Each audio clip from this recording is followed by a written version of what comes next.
21절부터 24절, 누가복음 2장 21절부터 24절 말씀입니다. 함께 교독하도록 하겠습니다. 제가 먼저 21절 읽겠습니다. 할례할 8일이 되매 그 이름을 예수라 하니 곧 잉태하기 전에 천사가 일컬음 바로라. 모세의 법대로 정결 예식의 날이 참에 아기를 데리고 예루살렘에 올라가니 이는 주의 율법에 쓴 바 첫 해에 처음 난 남자마다 주의 거룩한 자라 하리라 한 대로 아기를 주께 드리고 또 주의 율법에 말씀하신 대로 산비둘기 한 쌍이나 혹은 어린 집비둘기 둘로 제사하려 함이더라. 아멘.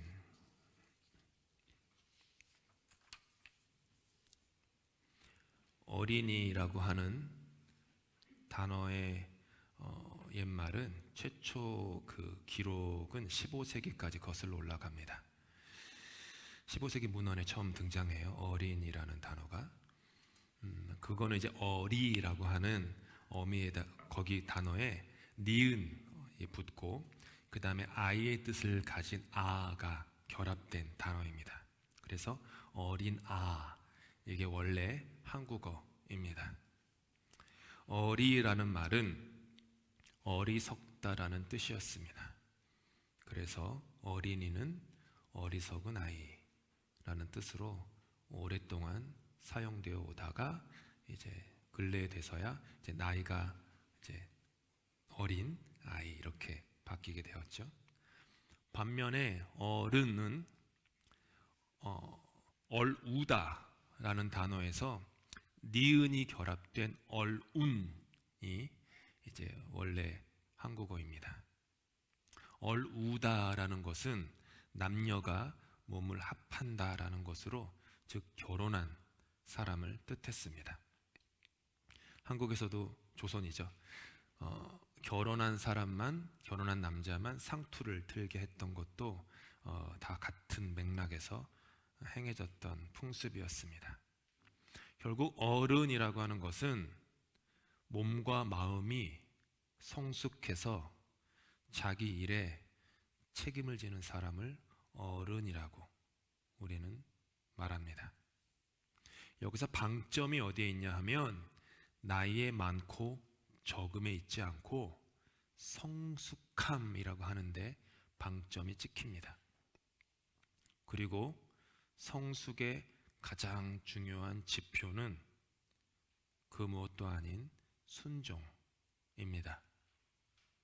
오늘의 본문은 아기 예수의 부모 마리아와 요셉의 순종으로 가득 차 있는 본문입니다. 율법의 하나님의 말씀이죠. 순종하는 부모에 의해서 예수님은 8일째 되는 날에 할례를 받으셨습니다.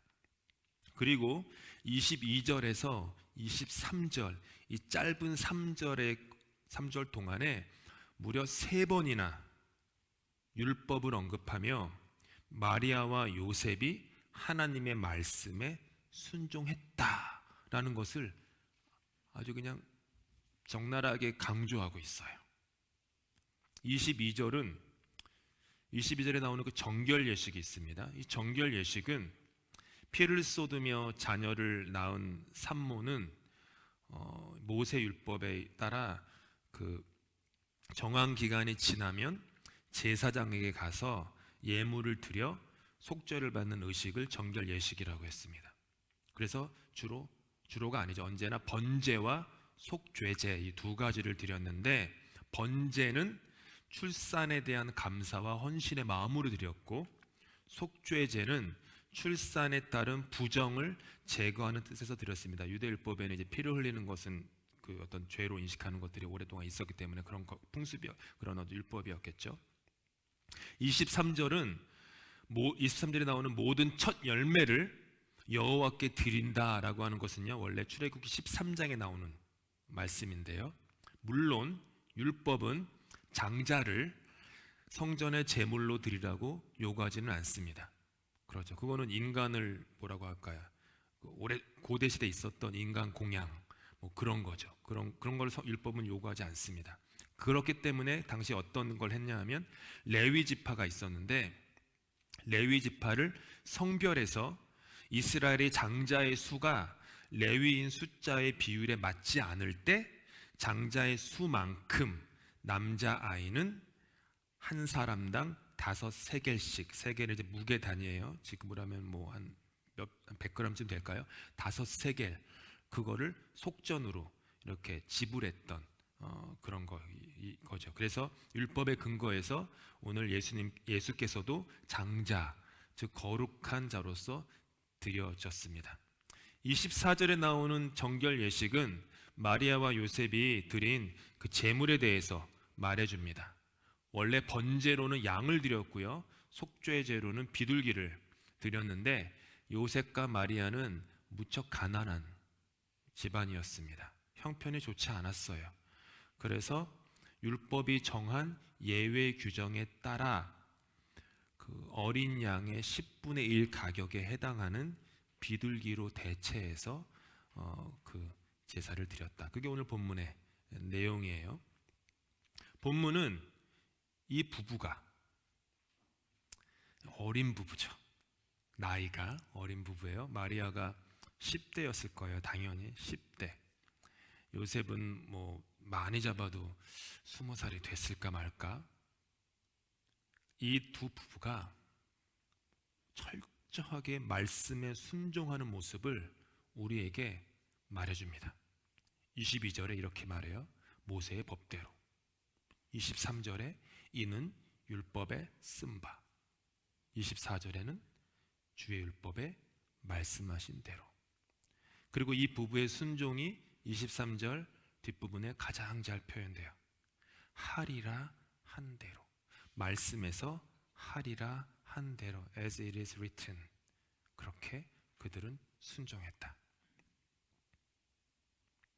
어린아이에게 혹은 선생님이 학생에게, 부모가 자녀에게 이런 말을 할 때가 있어요. 얘야, 너 참 말을 잘 듣는구나. 너 어쩌면 그렇게 말을 잘 듣니? 제가 이제 우리 이한한테, 이한아, 너 그렇게 어떻게 아빠 말을 잘 듣니? 이렇게 얘기할 때가 간혹 있습니다. 그것은요, 그 아이가 듣기를 잘한다라는 뜻이 결코 아니에요. 그 말의 참뜻은 그 아이가 말씀에 순종을 한다라는 뜻이에요. 그렇죠? 만약 예수님께서 여러분에게 성탄의 밤에 찾아오셔서, 동희야, 뭐 김집사, 직분을 부를 것 같진 않지만 무슨 장로 뭐 이렇게 뭐 부르시면서 넌 참 내 말 잘 듣는구나, 이렇게 한번 상상해 보세요. 넌 참 꿈속에 주님이 나타나셔서, 동희야, 넌 참 말을 잘 듣는구나. 이게 무슨 뜻이죠? 동희야, 너는 청력이 참 좋구나, 이 뜻이 아니죠. 동희야, 너는 내 말에 참 순종 잘하는구나, 내가 기쁘다, 이 말 뜻이죠. 그렇죠. 베드로는 배운 것이 미천한 어부로 평생을 살던 사람이었습니다. 아무것도 배운 게 없어요.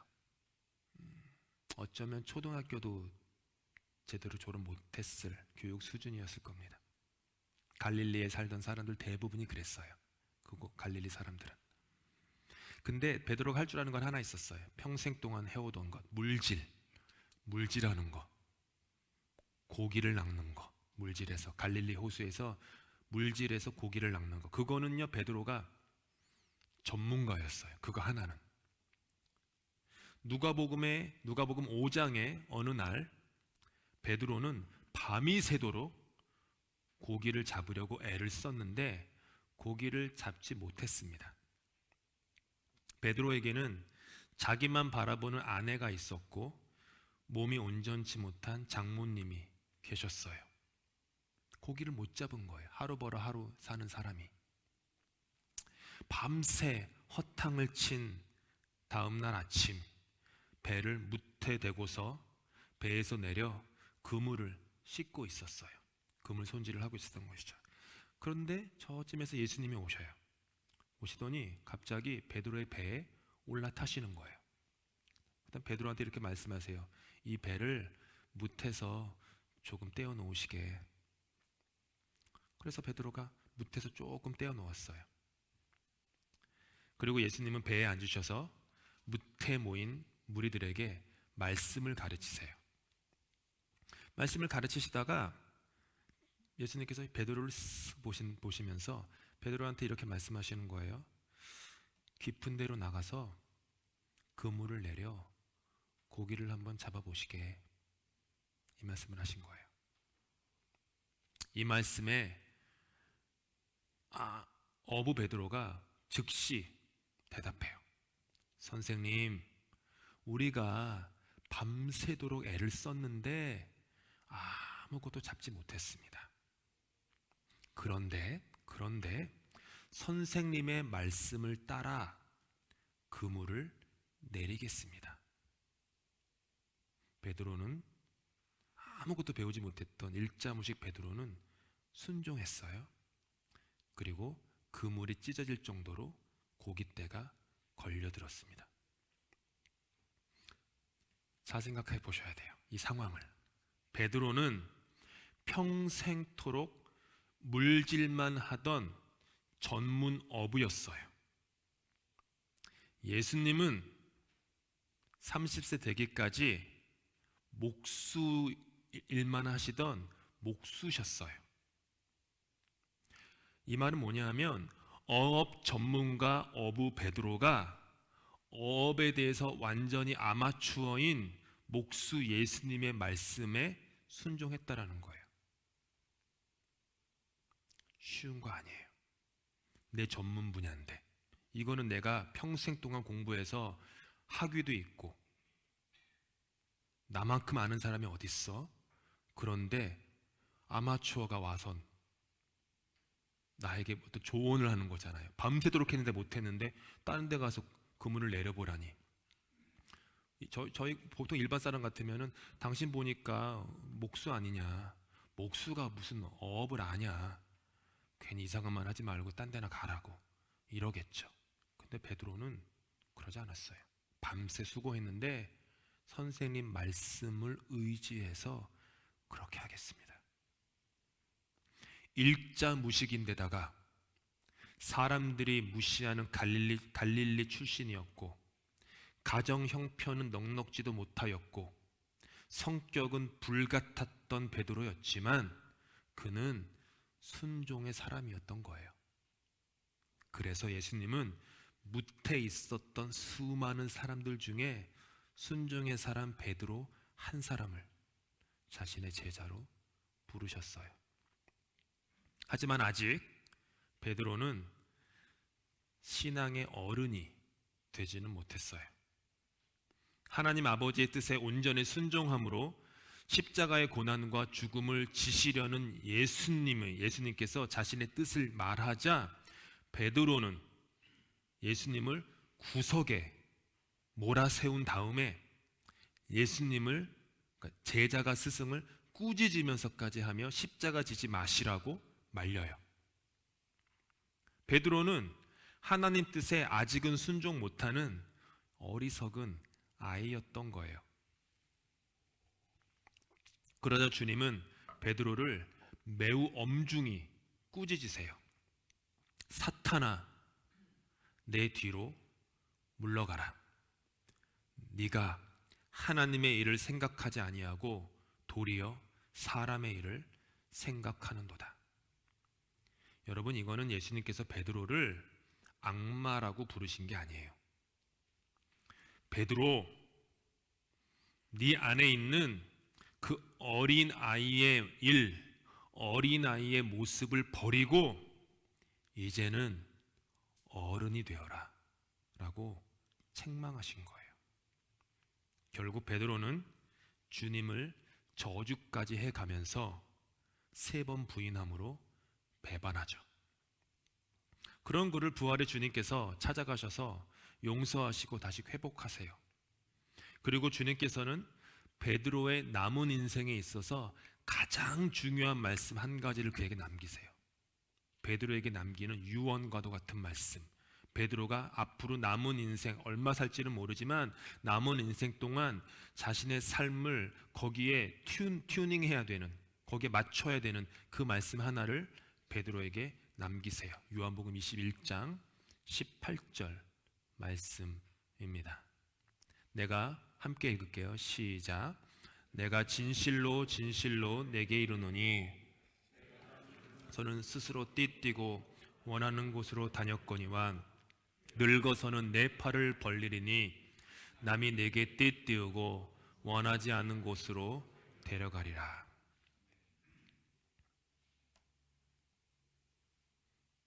현대인이 들으면 불편할 수 있는 말씀이에요.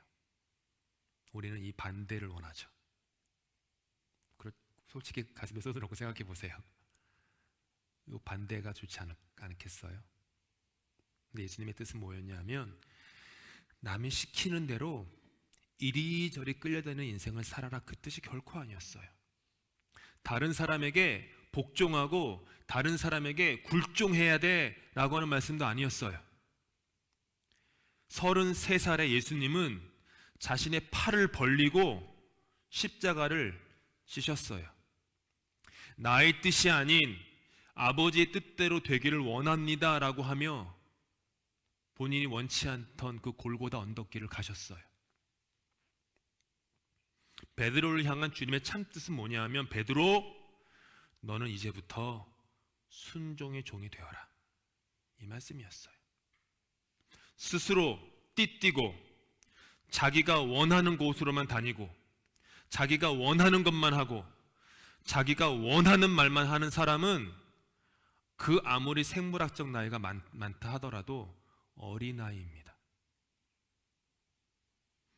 하지만 주님은 베드로가 더 이상 그와 같은 어린아이의 삶을 살기를 원하지 않으셨던 거예요.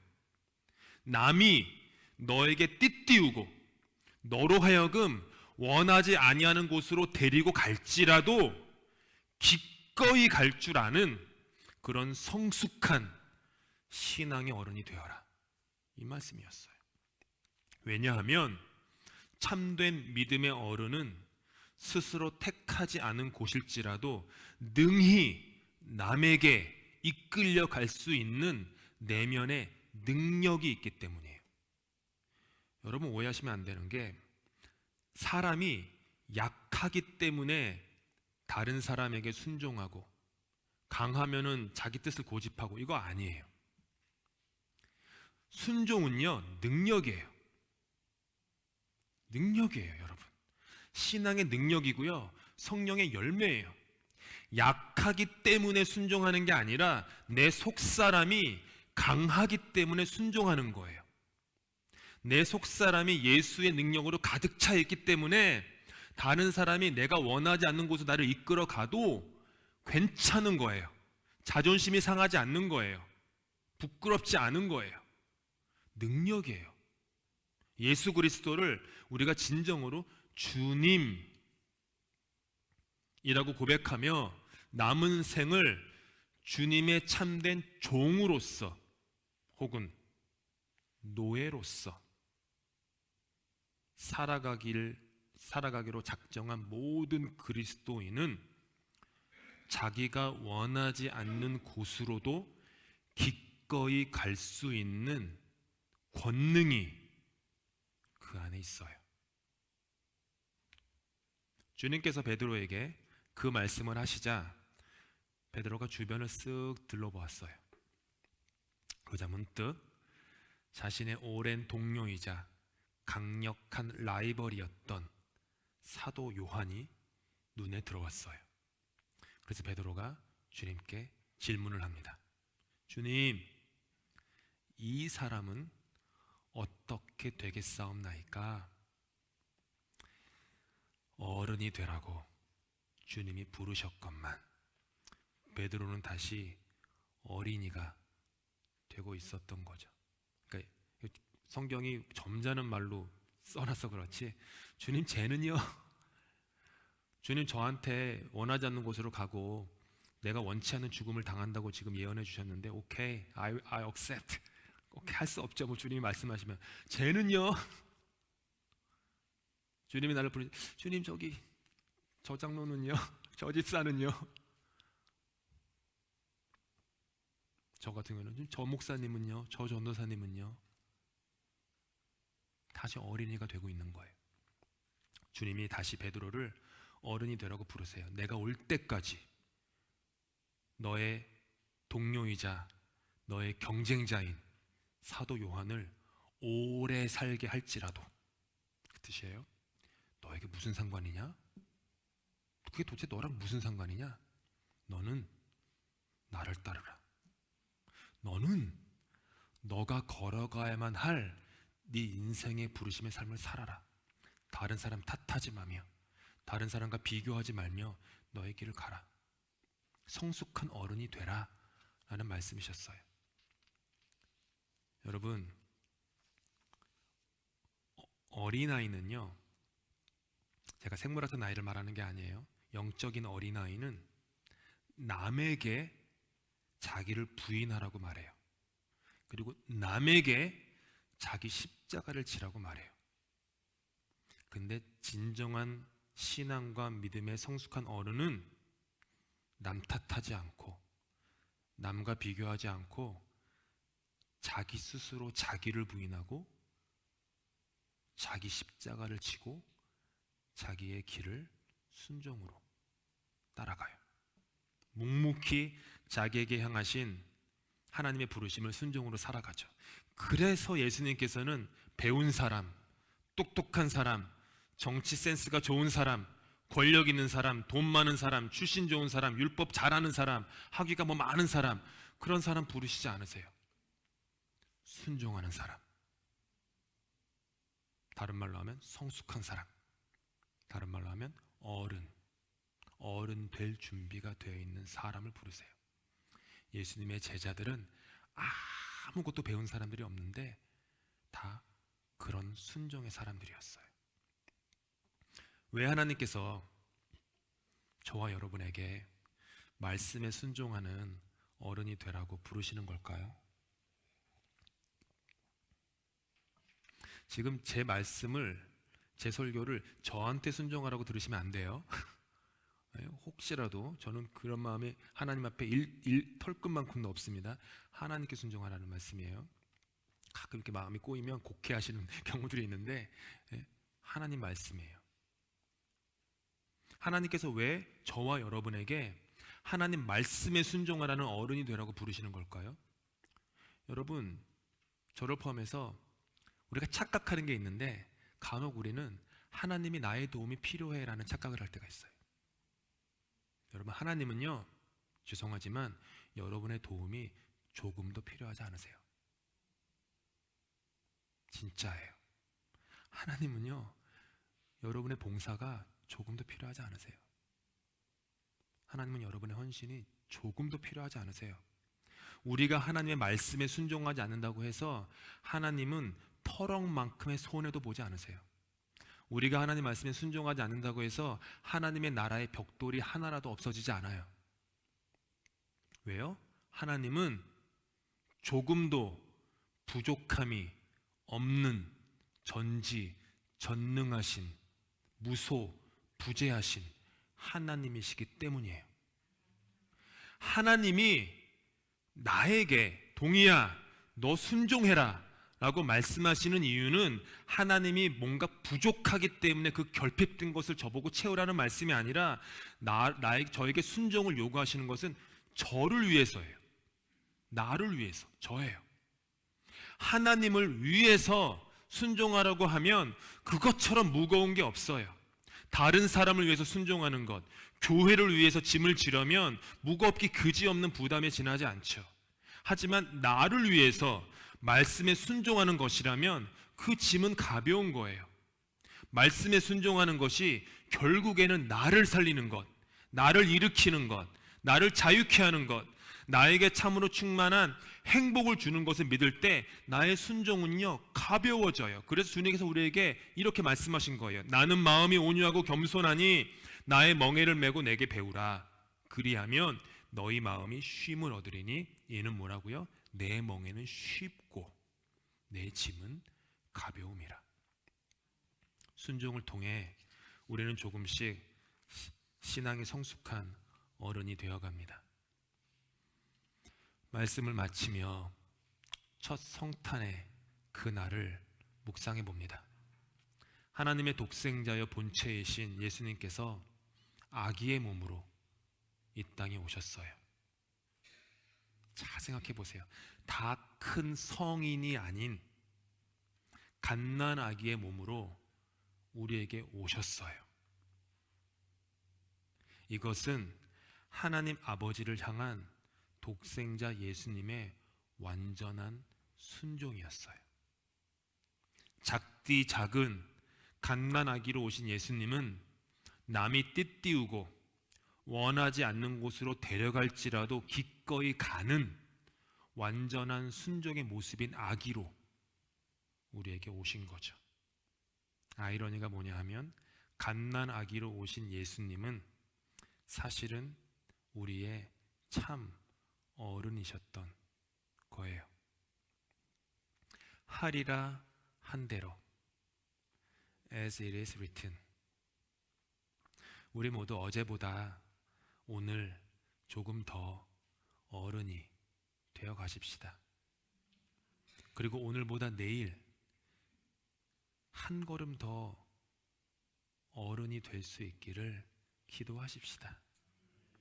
2023년에는요 2022년보다 조금 더 순종하는 사람이 됩시다. 그래서요 이전에 한 번도 들여보지 못했던 더 깊어진 삶, 더 자유한 삶, 더 행복한 삶, 더 충만한 삶, 내 잔이 정말 넘쳐서 어쩔 줄 모르겠어요 주님 이라고 할 수 있는 그런 삶을 주님께 드리십시다. 이렇게 참다운 신앙의 어른이 되라는 주님의 부르심을 저와 여러분의 일상, 월요일부터 또 돌아오는 주일까지 여러분의 일상에서 살아갈 때 저와 여러분의 1년 12달 365일은 온통 메리 크리스마스의 축복으로 가득할 수 있을 것입니다. 성경 교독하겠습니다. 자막에는 한국어, 영어 같이 있는데 제가 한국어 할 때는 한국어 성경 읽고 이따가 영어 설교할 때 영어 말씀 다시 읽도록 하겠습니다. 누가복음 2장 25절부터 37절입니다. 함께 짧으니까요 3절밖에 안 되는 성경이니까 함께 처음부터 3절 같이 읽겠습니다. 한국어로 시작. 예루살렘에 시므온이라 하는 사람이 있으니 이 사람은 의롭고 경건하여 이스라엘의 위로를 기다리는 자라. 성령이 그 위에 계시더라. 또 아셀 지파 바눌의 딸 안나라 하는 선지자가 있어 매우 많았더라. 그가 결혼한 후 7해 동안 남편과 함께 살다가 과부가 되고 84세가 되었더라. 이 사람이 성전을 떠나지 아니하고 주야로 금식함으로 기도함으로 섬기더니. 아멘.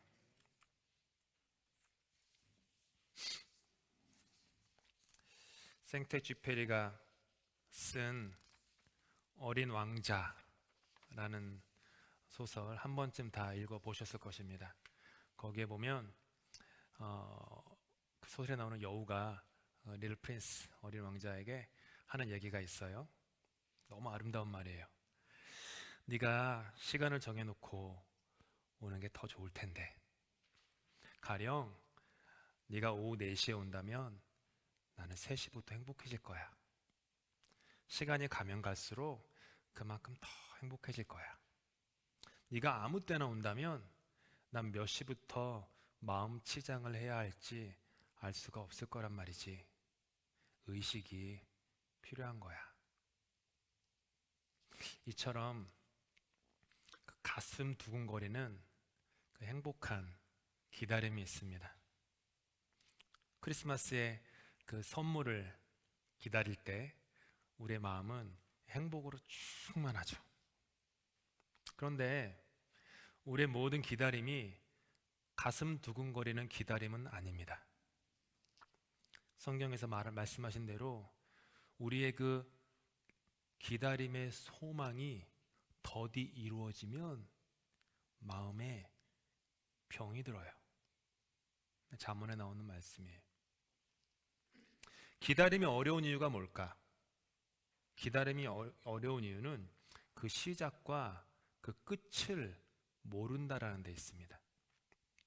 만약 저와 여러분이 기다림의 끝을 안다면 그 시작과 끝 그 사이에서 우리는 행복에 겨울 거예요. 4시에 내 사랑하는 님이 오신다면 3시부터 기다림을 시작한 나는 그 1시간 동안 너무 행복하게 두근거리게 기다릴 거예요. 그런데 야속하게도 기다림은 그런 모습으로 우리에게 오는 법이 결코 없습니다. 오늘의 성경 이야기에서 우리는 기다리는 두 사람을 만납니다. 시므온은 평생 의롭고 경건하게 산 사람이었어요. 그는 그리스도를 만나보기 전에는 죽지 아니한다라는 성령의 계시를 받았던 사람이에요. 시므온은 빼앗긴 조국의 땅에서 민족을 구원할 메시아를 기다리고 있었습니다. 그의 기다림은요, 마냥 행복하고 마냥 두근거리는 그런 기다림이 결코 아니었어요. 그의 기다림은 느리고 불투명하고 그 두께가 매우 두꺼운 그런 종류의 기다림이었습니다. 안나 선지자 역시 메시아를 기다리던 사람이었습니다. 당시에 있었던 조혼 풍습에 따라 그녀는 아마도 14살 정도의 결혼을 했을 겁니다. 14살에 결혼을 해서 21살에 과부가 되었어요. 그리고 이제 84살이 됐죠. 그녀는 63년 동안 과부된 몸으로 홀로 메시아를 기다렸습니다. 그녀는 그냥 기다린 것이 아니라 성전을 떠나지 않고 밤낮으로 금식하고 기도하고 예배하며 메시아를 기다렸어요. 그녀의 기다림 역시 아주 느리고 아주 불투명하고 아주 그 두께가 두꺼운 그런 종류의 기다림이었습니다. 그런데 사랑하는 성도 여러분, 기다림에는요 하나님의 뜻이 있어요. 인생은 여정입니다. 여정은 시작과 끝이 중요한 게 아니라 여정 속의 그 과정이 중요한 거예요. 즉 하나님은 우리가 기다림의 그 과정, 기다림의 그 속, 기다림의 그 안쪽을 온전히 믿음으로 살아내기를 원하세요. 시므온은 의롭고 보니까 경건하게 주어진 기다림의 여정을 걸어갔다라고 성경 기록해요. 안나는 기도함으로 그녀에게 주어진 그 여정을, 기다림의 여정을 걸어가고 있었어요. 기다림 속에서 이 두 사람은 여호와 하나님을 바라보고 또 바라보았던 것이죠. 그 때문에 오늘 함께 읽지 못했지만 시므온은 아기 예수를 만난 후에 이 세상을 드디어 평안히 떠날 수 있게 되었습니다 라는 고백을 하며 인생을 마무리하게 돼요. 여러분의 인생을 마무리할 때 아쉬움과 집착, 후회 이런 것 없이 시므온처럼 이제 이 종을 평안히 놓아주십니다 라고 고백할 수 있다면 그처럼 복된 죽음이 어디 있습니까? 시므온은 그렇게 생을 마감해요. 안나 역시 아기 예수로 인한 구원에 대한 감사의 잔이 차고 흘러 넘치게 되었다라고 성경은 고백해요. 그렇기 때문에 기다림은 결코 수동적이지 않습니다.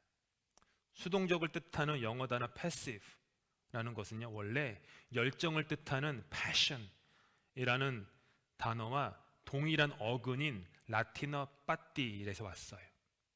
이 빠띠가 뭐냐 하면 참는다, 인내한다, 견딘다라는 뜻이에요. 사순절, 내년 이제 몇 달 지나면 사순절이 오는데 예수님의 고난을 영어권에서는 suffering이라고 하지 않고 passion of Christ라고 그래요. passion. 그거는 그리스도의 열정이라는 뜻이 아니라 그리스도의 고난이라는 뜻이에요. 거기서 말하는 passion은 그리스도의 고난. 환자라는 뜻의 patient, 인내의 뜻인 patience, 이거 역시 다 라틴어 파티, 기다린다, 참는다.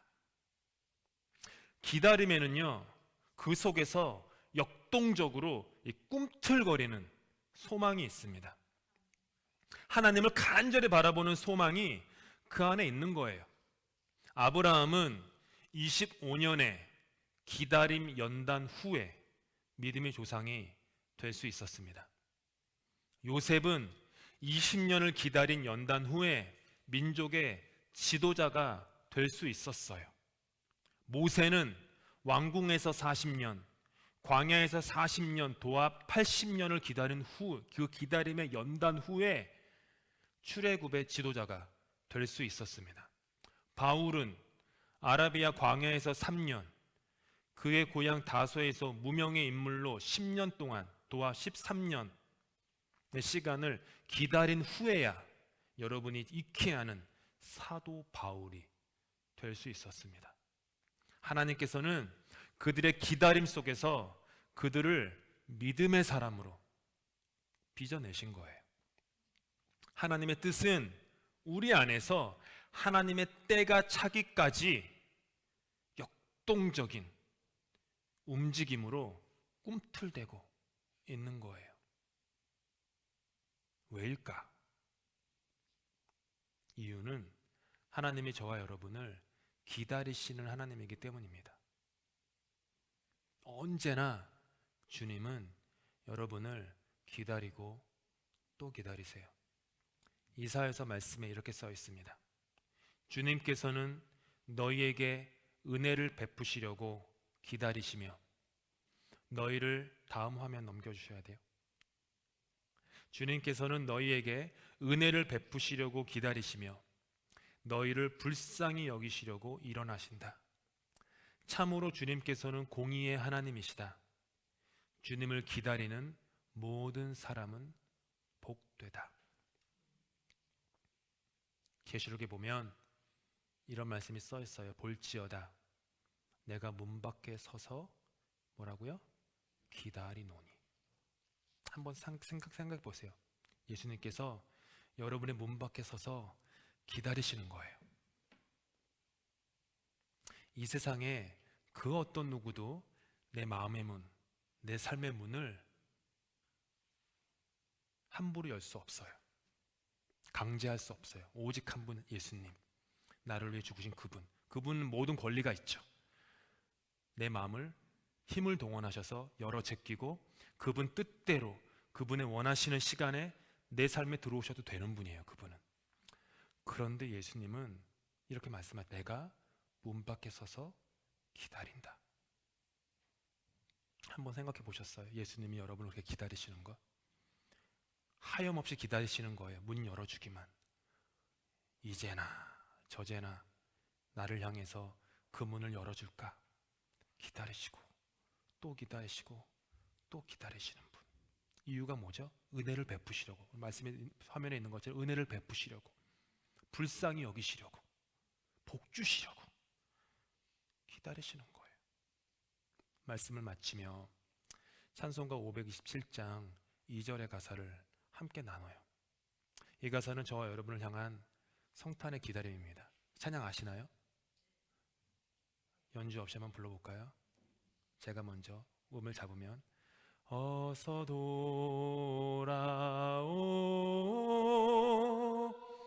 어서 돌아마노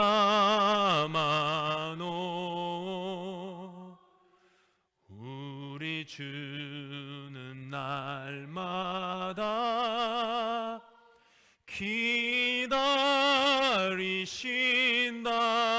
기다리신다오 밤마다 문 열어놓고 마음 졸이시며 나간 자식 돌아오기만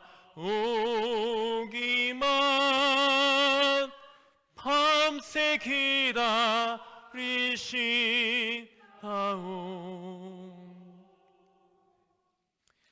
주님을 기다리는 모든 자에게 하나님의 은혜와 구원이 임할 것입니다.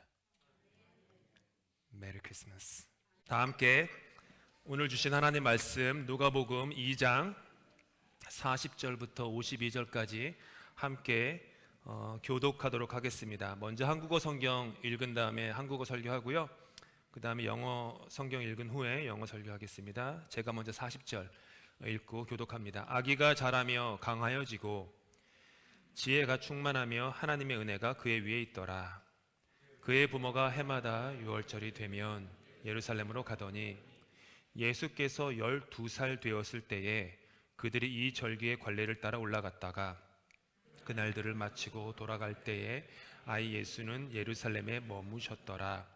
그 부모는 이를 알지 못하고 동행 중에 있는 줄로 생각하고 하룻길을 간 후 친족과 아는 자 중에서 찾되 만나지 못하매 찾으면서 예루살렘에 돌아갔더니 사흘 후에 성전에서 만난즉 그가 선생들 중에 앉으사 그들에게 듣기도 하시며 묻기도 하시니 듣는 자가 다 그 지혜와 대답을 놀랍게 여기더라.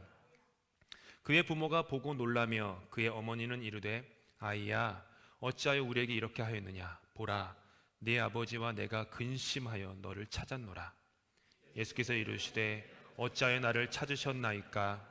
내가 내 아버지 집에 있어야 될 줄을 알지 못하셨나이까 하시니 그 부모가 그가 하신 말씀을 깨닫지 못하더라. 예수께서 함께 내려가사 나사렛에 이르러 순종하여 받드시더라. 그 어머니는 이 모든 말을 마음에 두니라. 함께 읽겠습니다. 예수는 지혜와 키가 자라가며 하나님과 사람에게 더욱 사랑스러워 가시더라. 아멘. 새로운 한 해가 밝았습니다. 다시 한번 새해 복 많이 받으십시오. 새해도 건강하시고 새해에도 예수 안에서 성숙하실 수 있는 그런 한 해가 다 되면 좋겠습니다.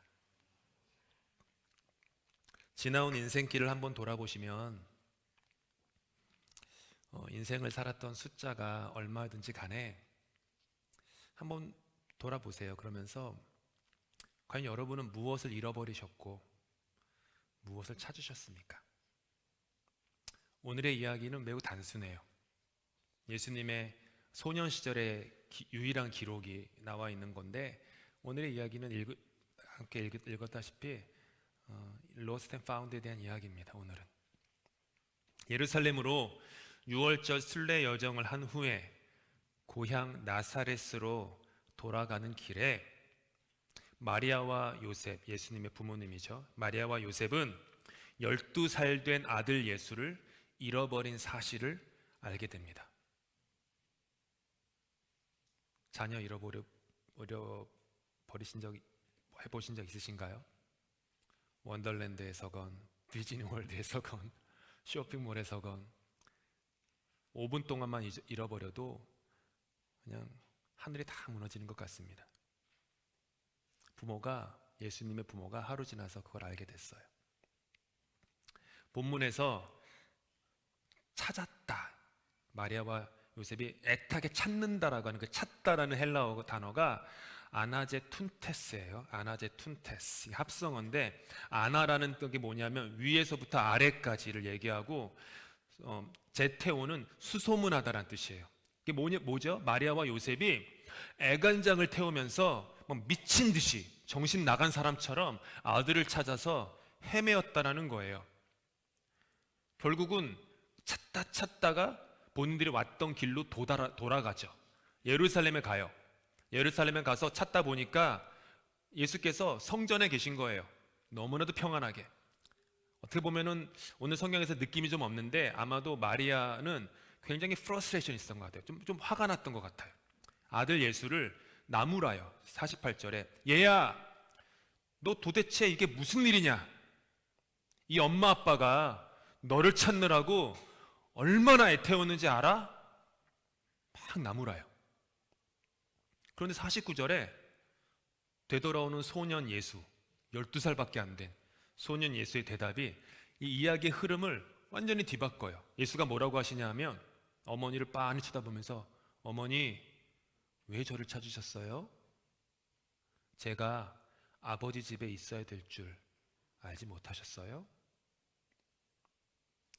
이 한마디 때문에 오늘의 이야기의 흐름이 완전히 바뀌어요. 뭐냐 하면 정작 길을 잃은 사람은 12살 소년 예수가 아니라 예수의 부모 어머니 마리아였다는 거예요. 아들을 집으로 데려가라고 했는데 사실은 아들이 이미 자기 집에 있었다라는 거예요. 여러분, 많은 것을 인생을 살면서 잃어버려도 예수 한 분만 있으면 전부를 찾는 것이 인생입니다. 같은 의미로 여러분 인생에 많은 것들을 가지고 많은 것들을 찾았어도 예수 한 분 없으면 전부를 잃어버리시는 거예요. 왜냐하면 예수님은 길과 진리와 생명이시기 때문이에요. 인생에서 아무리 많은 것을 갖고 있어도 길을 잃어버리고 진리를 잃어버리고 생명을 잃어버리면 그 인생은 모든 것을 잃어버린 거죠. 바쁜 인생길 걷다가 문득 멈추어서 지나온 길을 뒤돌아보니 예수를 잃어버린 거예요. 찾아 헤매는 이 목숨의 숫자는 자꾸만 늘어가는데 뒷자리가 바뀌다가 어느 순간 앞자리도 바뀌는데 내 안에 있는 생명의 불꽃은 점점점 희미해져만 가는 거예요. 원하던 것을 주였다고 굳게 믿고 있었는데 가던 길 멈춰서서 돌아보니 모든 것들이 그저 바람을 잡으려는 것만 같은 거예요. 저희 아버지께서 무척 좋아하셨던 가왕 조용필의, 특별히 좋아하셨던 킬리만자로의 표범이라는 노래를 오늘의 설교 내용과 비추어서 약간 바꿔서 제가 개사를 하면 이런 거예요. 빛나는 불꽃처럼 타오르는 표범으로 살고 싶었는데 정작 짐승의 썩은 고기만을 찾아 산깃을 어슬렁거리는 하이에나처럼 살았던 것, 그것이 우리의 인생이에요. 무화과 나무가 무성하고 포도나무에 열매가 많고 감람나무에 소출이 있고 논밭에 먹을 것이 있고 우리의 양떼가 있고 외양간에 소가 있어도 내 인생에 하나님 한 분 잃어버리면 나는 내 인생 전부를 잃어버린 거예요. 마찬가지로 무화과 나무가 무성하지 않고 포도나무에 열매가 없고 감람나무에 소출이 없고 논밭에 먹을 것이 없고 우리의 양떼가 없고 외양간에 송아지 한 마리 없어도 내 인생에 하나님 한 분 계시면 나는 내 인생을 다 찾은 거예요. 12살 소년, 고작 12살밖에 안 되는 소년 예수는 길을 잃은 것이 아니라 길을 찾았던 거예요. 오늘 누가가 얘기하는 내용이 그거예요. 예수는 길을 잃어버린 게 아니다. 세상 모든 사람들이 길을 잃었지만 12살밖에 안 되는 이 꼬마 소년 예수는 길을 찾았다. 예수께서 이렇게 얘기해요. 내가 내 아버지 집에 있어야 될 줄을 알지 못하셨습니까? 여기서 내 아버지 집이라고 성경은 번역했는데 원래는 온전한 번역이 아니에요. 내 아버지 집이라는 뜻은 엔토이스라고 헬라어인데 이 헬라어의 원뜻이 내 아버지의 일이라는 뜻이에요. 집이 아니에요. 문맥상 템플에서 발견됐으니까 그거를 이제 한국어로 성경을 번역하시는 분들이 그렇게 의역을 하신 거예요. 아버지 집이다라고. 근데 원어는 그게 아니죠. 내 아버지의 일을. 그래서 여러 영어 성경들을 보면은 이렇게 번역해요. 내가 내 아버지의 일에 열심을 내야 할 것을 어머니는 모르셨습니까? 혹은 나는 아버지의 일이 있는 곳에 있어야만 합니다. 이렇게도 번역하고요. 또 다른 성경은 나는 아버지의 일에 소비되어야만 합니다. 이렇게도 번역해요. 다르죠. 그리고 그 일은 뭐죠? 예수께서 성전에서 묻기도 하고 듣기도 했다. 즉 영원한 생명의 말씀이 예수님의 하나님의 일이었다라고 하는 거예요. 성경은 말합니다. 풀은 마르고 꽃은 시들어도 하나님의 말씀은 영원히 서리라. 말씀을 찾은 자는 생명을 찾았고 말씀을 잃은 자는 생명을 잃은 것입니다. 교회가 아무리 숫자가 많고 재정이 많아도 말씀을 잃은 것이라면은, 이런 얘기 죄송하지만 그 많은 숫자들이 다 죽은 송장들이 와서 종교적 행위만 열심히 하는 거예요. 사람이 적어도 예수님 말씀하신 두세 사람이 모인 곳이라도 그 안에 생명이 있으면 모든 것이 있는 거예요. 새로운 한 해가 밝았습니다. 새해는 어떻게 옵니까? 저와 여러분의 그 집에 혹은 사무실에 새로운 교회 달력으로 교체하는 데에서 새해는 결코 오지 않습니다. 주보의 1년 번호가 제53권 1호라고 바뀌는 숫자에서 새해는 결코 오지 않습니다. 진정한 새해는 그의 속사람이 새로워질 때에만 새해는 오는 거예요. 나중에 기회가 있으면 저 자세히 설교하겠지만 성경에서는 이 목숨이라는 단어와 생명이라는 단어를 완전히 구별해서 설명해요. 목숨, 이 목 위에 붙어있는 이 목숨, 42, 43, 72, 99 이런 목숨. 근데 성경은 그 목숨이 아니라 생명, 영원한 생명에 대해서 관심이 있어요. 목숨을 사는 사람이 생명을 잃어버릴 수 있고, 비록 목숨은 잃지만 생명을 사는 사람들이 있어요. 오늘 아까 불렀던 선한 능력으로 보네포 목사님, 탁월한 신학자였지만 나치 독일에 저항하다가 2차 대전이 끝나기 며칠 전에 교수형으로 그 감옥에서 죽으신 분이에요. 그러면서도 그 노래를 지으셨어요. 그 어두운 감방 안에서 선한 능력으로 당신들과 함께 걸어가는 이 새로운 한 해가 난 너무 아름답다. 아내에게 쓴 편지에 나오는 시거든요. 목숨을 잃었지만 생명은 얻었던 거예요. 하지만 세상에 수많은 사람들은 목숨은 유지하지만 생명은 잃어버리고 인생을 그렇게 허비하며 살아갑니다. 인생은 단순합니다.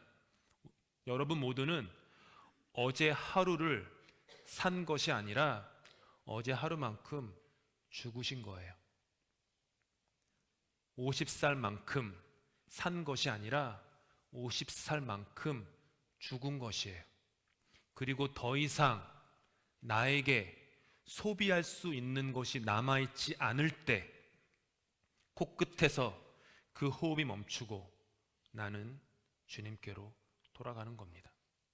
따라서 하루하루 자기의 생명을 찰나에 마르고 시드는 욕망과 욕심을 위해 자신의 인생을 갉아먹는다면 그 사람에게는 그 어떤 새해도 결단코 새해일 수 없습니다. 숫자만 바뀌는 거예요. 12월 31일 후에 1월 1일이 오는 게 아니라 12월 31일 후에 12월 32일, 12월 33일, 12월 34일로 인생을 살아가는 거예요. 오직 어제만큼, 작년만큼 나는 죽었다 라고 하는 것을 깨닫고 이 찰나의 인생을 영원한 생명으로 속사람이 변화되기를 소망하며 그 인생 여정을 걸어가는 사람에게 새해가 도래하는 것입니다. 영원한 가치를 위해 사세요. 영원한 가치를 위해 사셔야 돼요. 특별히 교회 다니시는 분들은 영원한 가치를 위해 사셔야 돼요. 지금 그냥 뭐 감정이 어땠다고 해가지고 누구한테 그냥 받아버리시면 그 영원한 가치를 사는 게 아니에요. 하고 싶은 말 다 하면 영원한 가치를 위해 사는 거 아니죠. 내 느낌과 감정과 기분과 경험과 지식과 뭐 이런 것들 가지고 인생을 살면 그거는 찰나의 인생을 사는 어리석은 인생이에요. 영원한 인생, 믿음, 소망, 사랑, 진리, 인내, 영원한 가치를 두고 사는 사람에게만 새해가 있는 것이죠. 마리아와 요셉은 애간장을 태우며 미친 듯이 아들을 찾아 헤매었습니다. 인간은 끊임없이요, 자기 자신을 찾아 헤매는 연약한 존재예요. 배우자를 위해서, 부모를 위해서, 자녀를 위해서 애타게 찾는 것처럼 보이지만 그들은 결국 누구예요? 나 자신의 연장이에요. 나 자신의 연장을 찾는 거기 때문에 그들을 찾는 것은 결국 나를 찾는 거예요. 그런 인생에게 20번의 새해를 더 보내신 예수께서 이렇게 말씀하셨어요. 누구든지 나를 따라오려거든 자기를 부인하고 자기 십자가를 지고 나를 따라오너라. 예수께서는 어린 시절부터 자기를 부인하고 자기 십자가를 지고 하나님 아버지를 따라다니셨기에 하실 수 있었던 말씀이었어요. 오늘의 본문에서 소년 예수는 애타게 자기를 찾는 부모에게 반문하셨어요. 제가 내 아버지의 집에 있어야 될 줄 알지 못하셨습니까? 잘 들어보세요. 부모의 집도 아니고 예수 자신의 집도 아닌 내 아버지의 집이라고 얘기했어요. 고작 12살밖에 안 되는 소년이 찰나의 욕망과 욕심에 함몰되지 않고 영원한 아버지의 집에 자신의 존재를 두었다라는 거예요. 소년 예수는 아버지의 일, 즉 영원한 생명 말씀이 있는 곳에 있었죠. 푸른 마르고 꽃은 시드는 찰나를 위해서 자신에게 주어진 인생을 허비하지 않고 영원하신 하나님 아버지의 말씀에, 그 일에 자신의 삶을 소비시키고 있었어요. 그래서 오늘 성경이 말하는 건 이거예요. 마리아와 요셉은 길을 잃었고 소년 예수는 길을 찾았다. 마리아와 요셉은 자신의 집에 없었고 소년 예수는 자신이 있어야 될 집에 있었다. 또다시 새로운 한 해가 밝았습니다. 그리고 새해 벽두에 서 있는 여러분에게 12살 소년 예수께서 물으십니다. 당신은 하나님 아버지의 영원한 말씀의 집에 있습니까? 당신은 하나님 아버지의 영원한 말씀에, 그 말씀의 일에 소비될 준비가 되어 있습니까? 12살 이후 다시 한번 20번의 새해를 보내서 32살이 된 예수께서 우리에게 말씀하십니다. 누구든지 자기의 목숨을 찾는 사람은 결국에 뭐라고요? 잃어버릴 것이지만 나를 찾기 위해 자기를 잃어버린 사람은 결국엔 찾게 될 것이다. 나의 목숨을 찾는 자는 결국은 인생 전부를 잃어버릴 것입니다. 나의 목숨을 움켜쥐는 자는 결국은 인생 전부를 놓칠 것입니다. 나의 목숨을 절약하는 사람은 결국엔 인생 전부를 낭비하게 되실 거예요. 하지만 영원한 하나님의 말씀을 찾는 자는 결국엔 영혼을 찾을 거예요. 말씀 앞에 나를 포기하는 자는 결국에는 나의 영혼을 얻을 것입니다. 말씀을 위해 나를 소비하는 자는 결국엔 나의 영혼을 절약하게 될 것입니다. 사랑하는 교우 여러분, 찰나가 아닌 영원에 기대어 우리에게 주어진 삶을 살아가십시다. 영원한 하나님의 말씀으로 속사람이 새롭게 변화되길 소망하십시다. 그때서야 비로소 저와 여러분에게는 새해의 밝은 동력빛이 우리 인생 위에 떠오르게 될 것입니다. 함께 오늘 주신 주님 말씀 누가복음 3장 1절부터 2절인데요. 짧은 말씀이기 때문에 1절과 2절 함께 같이 읽겠습니다. 시작. 디베르 황제가 통치한 지 15해 본디오 빌라도가 유대의 총독으로 헤롯이 갈릴리의 분봉왕으로 그 동생 빌립이 이두레와 드라곤의 지방의 분봉왕으로 루사니아가 아빌레네의 분봉왕으로 안나스와 가야바가 대제사장으로 있을 때에 하나님의 말씀이 빈들에서 사가랴의 아들 요한에게 임한지라. 아멘. 누가복음 순서 설교 19번째 시간입니다. 오늘은 하나님의 말씀이 빈들에서라는 제목으로 하나님 주신 말씀 나누겠습니다. 교우분들의 가정을 신방하다 보면 간혹 그 마트료시카가 있는 경우가 있습니다. 이게 잘 아시죠? 마트료시카. 마트리오스카는 나무로 만든 러시아의 전통 인형인데 그 안에는 조금씩 더 작은 인형이 뭐 대여섯 개 정도 들어 있어요. 저희 집엔 없는데 교우분들 몇 분은 이렇게 있으시더라고요 보니까. 그래서 한꺼번에 넣으신 분도 있고 쫙 펼쳐지신 분도 있고 그러시더라고요. 주님이 주신 오늘의 본문에는요 7명의 이름이 마치 마트리오시카처럼 들어있어요. 황제 디베료, 유대 총독 본디오 빌라도, 갈릴리 분봉왕 헤롯, 이두레와 드라고니 분봉왕 빌립, 아빌레네 분봉왕 루사니아, 대제사장 안나스와 가야바, 7명이 등장합니다. 이들은 모두 당시에 나는 새도 떨어뜨린다라고 하는 당대 최고의 권력가들이었습니다. 한 명씩 보면 디베료는 황제죠. 티베리우스라고 영어권에서는 불립니다. 타이베리우스 이렇게 불리는데 양아버지 아구스도, 어거스터스죠. 양아버지 아구스도의 황제의 후임 황제였어요. 이 사람이 치세를 얼마나 잘했냐 하면 유대 출신의 철학자 필론이라는 사람이 그 디베료의 치세에 대해서 다음과 같이 기록했습니다. 티베리우스 황제가 죽은 뒤 칼리굴라가 물려받은 제국은 세계의 모든 땅과 바다라 해도 좋은 광대한 로마 제국이었다. 부가 축적되어 금과 은은 화폐와 공예품의 형태로 넘쳐 흐르고 제국 전역에 퍼진 교역망을 통해 부와 물산이 왕성하게 교류되고 있다. 개인 규모든 제국 규모든 부에서도 권력에서도 번영의 기반에서도 무엇 하나 부족한 것이 없다.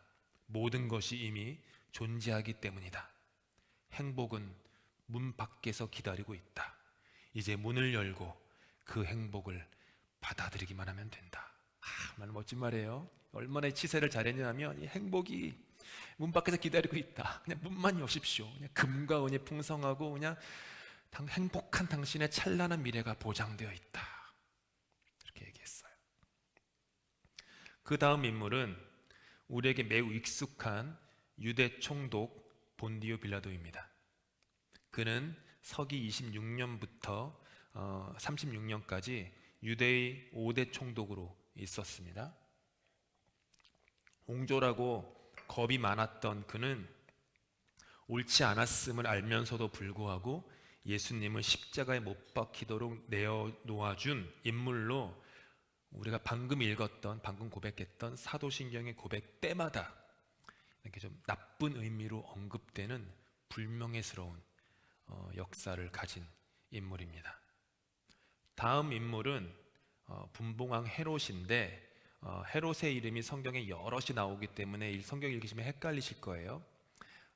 그냥 할아버지 이름도 헤롯이고 아들 이름도 헤롯이고 손자 이름도 헤롯이 다 헤롯이에요. 그래가지고 헷갈리죠. 조카도 형제도 헤롯이고 다 헤롯이라고 이름을 지었는데 이 사람은 이제 헤롯 안디바입니다.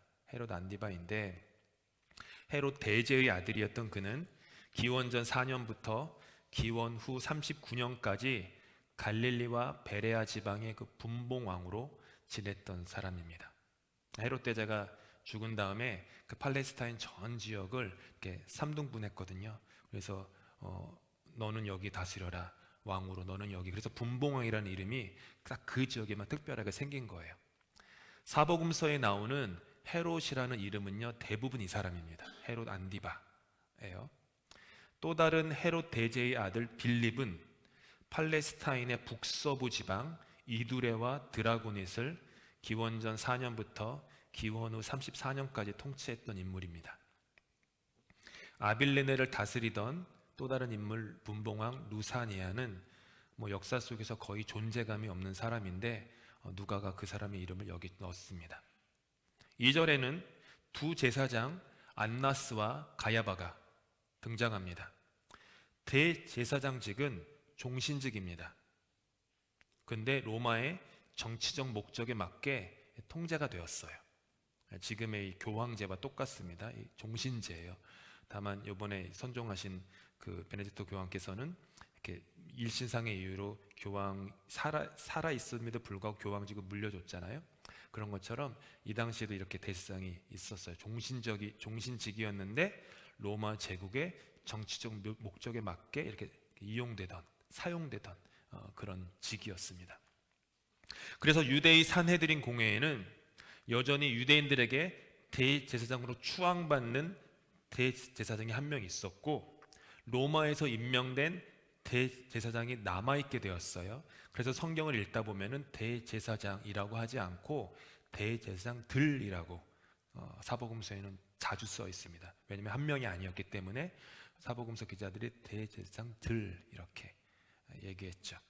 안나스는 서기 6년에 대제사장으로 임명되었다가 15년에 해임되었습니다.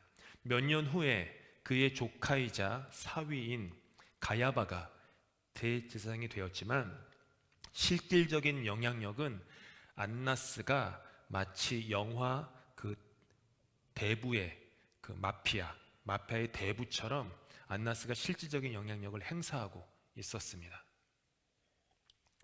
누가는 예수님이 대제사장 가야바와 헤롯 안디바 앞에서 재판을 받고 빌라도가 사형 선고를 내림으로 십자가에 못 박혔다라고 기록하고 있습니다. 오늘 본문에는요, 이처럼 7명의 당대 최고 권력가들이 등장하고 있습니다. 그들의 인생은요, 화려함과 그들 주변에서 콩고물이라도 떨어질까 이렇게 기대하는 수많은 사람들로 가득한 인생이었어요. 필론의 말처럼 행복은 문 밖에서 기다리고 있다. 이제 문을 열고 그 행복을 받아들이기만 하면 된다라는 말처럼 이들의 인생은 행복으로 가득해 보였어요. 미래는 보장되어 있고 보였고 Life is beautiful 이렇게 있었던 거예요. 근데 성경은 완전히 다른 생각을 가지고 있고 그들에 대해서 다른 평가를 내립니다. 가득 찬 인생처럼 보였지만 사실은 텅 비어 있었던 인생이다. 꽉 차 있는 것처럼 보였지만 실상은 요란한 빈수레에 불과했던 사람들이다. 2000년이 지난 오늘 저와 여러분은 그들의 이름을 기억하지도 못하고 혹 기억한다고 해도 우리 중 어느 누구도 그들을 존경하지 않습니다. 그들의 삶을 흠모하며 따라가려고 하지도 않습니다. 99개로 가득 채워진 인생이어도 나의 존재에 있어서 결정적인 하나가 없으면 나의 인생은 그저 부족한 인생일 뿐입니다. 그리고 본문은 마지막으로 이들과는 전혀 달랐던 인생 하나를 우리에게 소개해 줍니다. 함께 읽겠습니다. 다음 화면 시작. 하나님의 말씀이 빈들에서 사가랴의 아들 요한에게 임한지라. 빈들, 유대의 황무지입니다. 광야라고도 불려요. 서쪽에 유대산지와 동쪽의 사해 사이에 있는 기복이 매우 심한 지형 빈들이었어요.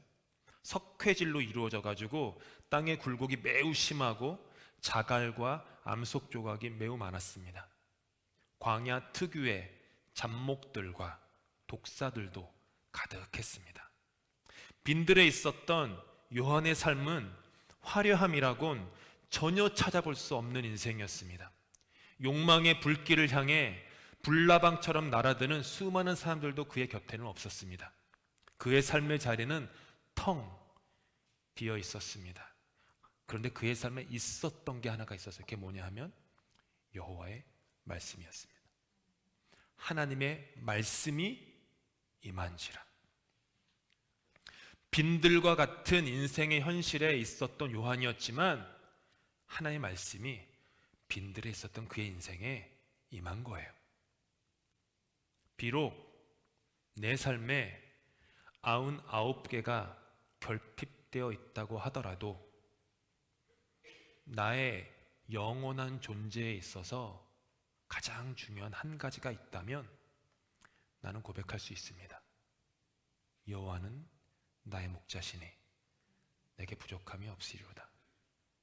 주께서 나의 머리에 기름을 부으시니 뭐라고요? 내 잔이 넘치나이다.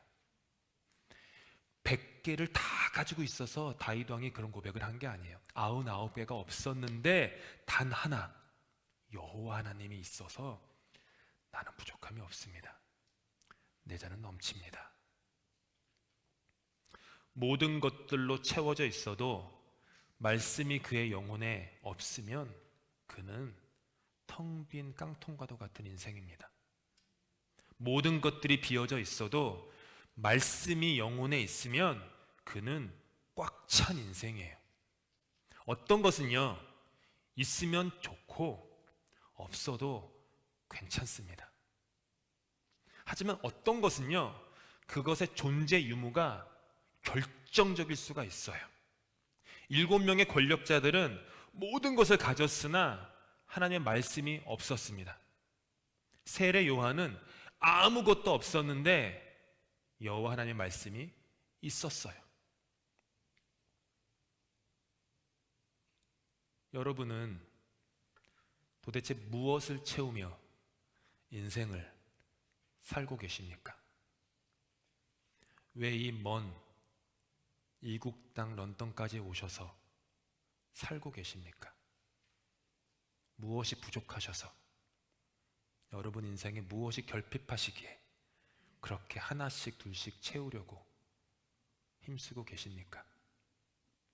마트리오시카 인형처럼 차곡차곡 쌓아 나가 보니 여러분 인생은 진정으로 충만해지셨습니까? 가슴이 벅차십니까? 오늘 죽어도 여한이 없을 정도로 충만하십니까? 100년도 못 살고 묘지에서 마감하는 것이 인생입니다. 궁궐에서 살았건 빈들에서 살았건 많은 사람들에 둘러싸여 인기를 가지고 살았건 외롭게 살았건 결국엔 모두 흙의 먼지로 돌아가는 것이 하나님이 우리에게 허락하신 인생의 모습입니다. 그래서 모세는 주님께 기도했습니다. 함께 읽겠습니다. 시작. 주님, 우리의 연수가 70이요 그 연수의 자랑은 수고와 슬픔뿐입니다. 빠르게 지나갑니다. 마치 날아가는 화살과도 같습니다. 그러니 주님, 우리에게 우리의 날을 세는 법을 가르쳐 주십시오. 지혜의 마음을 얻게 하여 주십시오. 인생은 결코 길지 않습니다. 우리의 코끝에서 호흡이 멈추면 우리 모두는 흙으로 돌아갑니다. 사람은 1분에 약 16회에서 18회 숨을 쉽니다. 계산해 보니까 1년에 900만 번의 숨을 쉬는 셈입니다. 70년 사셨으면 6억 3천만 번 호흡을 하신 거고 80년 사시면 7억 2천만 번 호흡하시는 겁니다. 이 숫자가 많게 느껴지세요? 7억 이러니까 조금 더 많지 않습니다. 사람은 날 때부터 호흡을 하니까 이게 다른 말로 하면 사람은 호흡을 하면 할수록 죽어가고 있는 것입니다. 그게 저와 여러분의 인생이에요. 예배 후 40분 정도가 지났으니까 우리 모두는 지금 680번의 호흡만큼 지금 다 죽으신 겁니다. 그런데 말씀의 호흡은 사람의 호흡과 달라요. 말씀은 호흡할수록 인간이 살아납니다. 창세기 2장에서 하나님이 인간의 코에 생명의 호흡을 후 하고 불어넣으셨을 때 인간은 비로소 생명이 되었다라고 얘기해요. 예수께서 십자가에 죽으신 다음에 부활하셨어요. 그 다음에 제자들에게 찾아가셔서 제일 처음 하신 말씀이 이거예요. 행동이 이거예요. 이 말씀을 하시고 그들을 향하여 숨을 내쉬며 이르시되 성령을 받으라.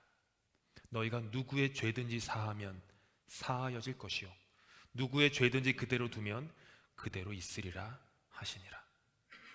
하나님도 후 하고 숨을 불어넣어서 사람이 생명이 되게 하셨고, 예수님도 두려움과 어둠에 사로잡힌 제자들에게 찾아가셔서 숨을 후 하고 내쉴 때 그들이 살아났어요.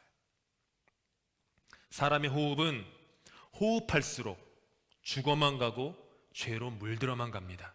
그런데 하나님의 호흡은 호흡할수록 살아나고 용서하고 용서받습니다.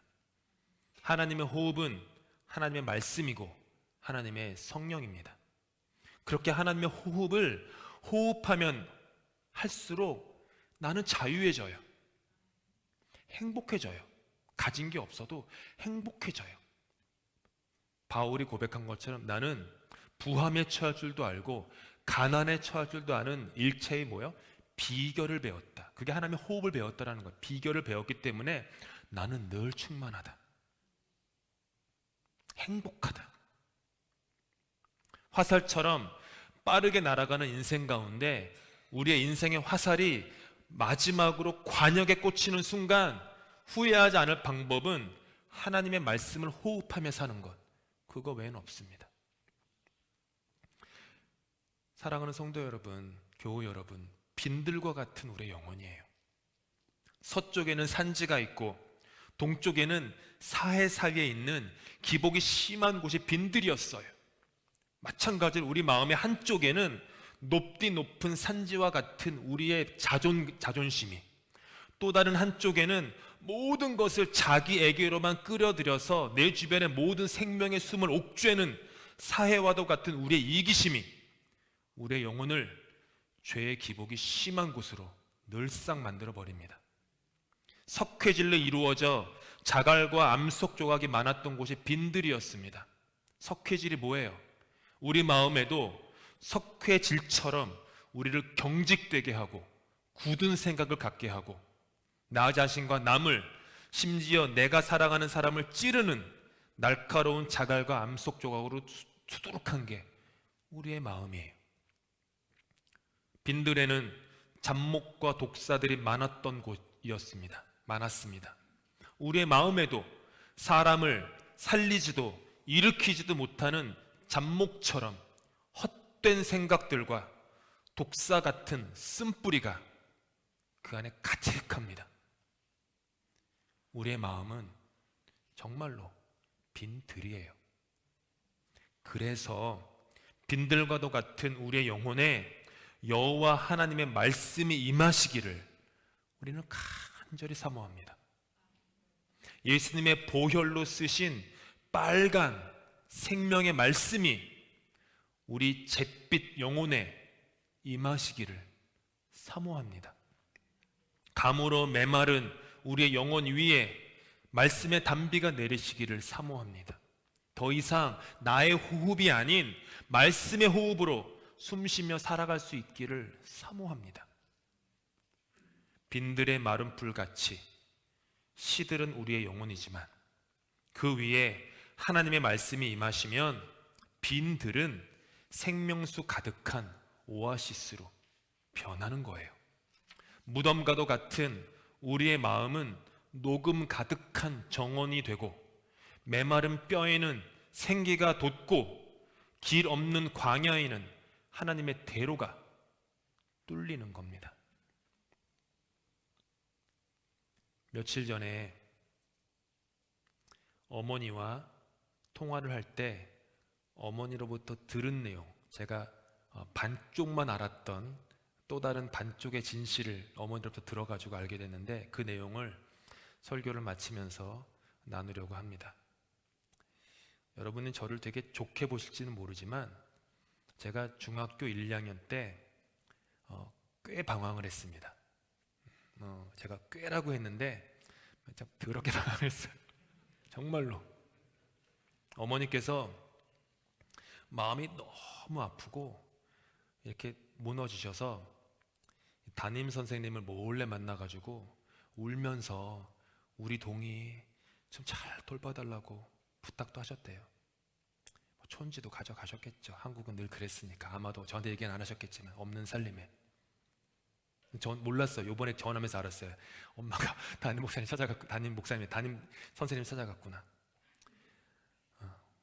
교회 다니기를 극구 거부했기 때문에 그때 제가 일면식도 없었던 아파트 상가교회 중등부 선생님을 찾아가 만나 읍소를 하기도 하셨어요. 그럼에도 너무 마음이 간절하셔서 매일 저녁 담요를 싸들고 교회 가셔서 오랜 날 금식 기도를 하셨습니다. 꽤 오랜 시간 금식 기도 하셨어요. 몇 날이 아니고 1년, 2년을 하신 것 같아요. 제가 그 정도로 못됐던 거죠. 근데 어머니의 기도는 제가 예수님을 인격적으로 만나는 그 순간 전부 다 응답되었습니다. 그 당시 저도 기억나는데 제가 하는 말에 2마디 혹은 3마디마다 아주 험한 욕을 했어요. 저는 욕 안 합니다, 지금은. 그러니까 2마디, 3마디마다 쌍욕도 그런 쌍욕이 없는 욕지거리를 했어요. 늘 그랬어요. 지금도 뚜렷이 기억나는 것은 어느 날 예수님을 인격적으로 만난 후 며칠 후에 성내역 옆에 살았으니까 지금 성내역이 아니죠. 그 옆에 그 아파트 단지에서 걸어가는데 문득 제 삶의 변화를 깨달은 순간이 있었어요. 뭐냐 하면 내 입에서 욕이 다 사라졌네. 그때 깨달았어요. 중2짜리 그 꼬맹이가 딱 지금도 그 순간이 기억나요. 막 햇살이 따갑게 나를 비추는데 갑자기 내 입에서 욕이 사라졌네. 몰랐어요. 사라졌는지 몰랐어요. 어두웠던 세상이 밝아지고 세상에 대해서 너무너무 냉소적이었거든요. 언제나 냉소적이었어요. 근데 너그러워졌어요. 맨날 오락실에 살았는데 친구들과 함께 사랑을 나누고 베풀 줄 알고 나눌 줄 아는 인생으로 변화됐어요. 여러분, 철부지 어린 소년도 예수님의 말씀과 성령을 만나면 그의 삶이 변화돼요. 아무리 어린 영혼도 예수님을 진정으로 만나면 변화돼요. 빈들처럼 감으로 메마른 우리의 마음에 우리 주 예수님의 피 묻은 생명의 말씀이 풍성히 임하시기를 기도합니다.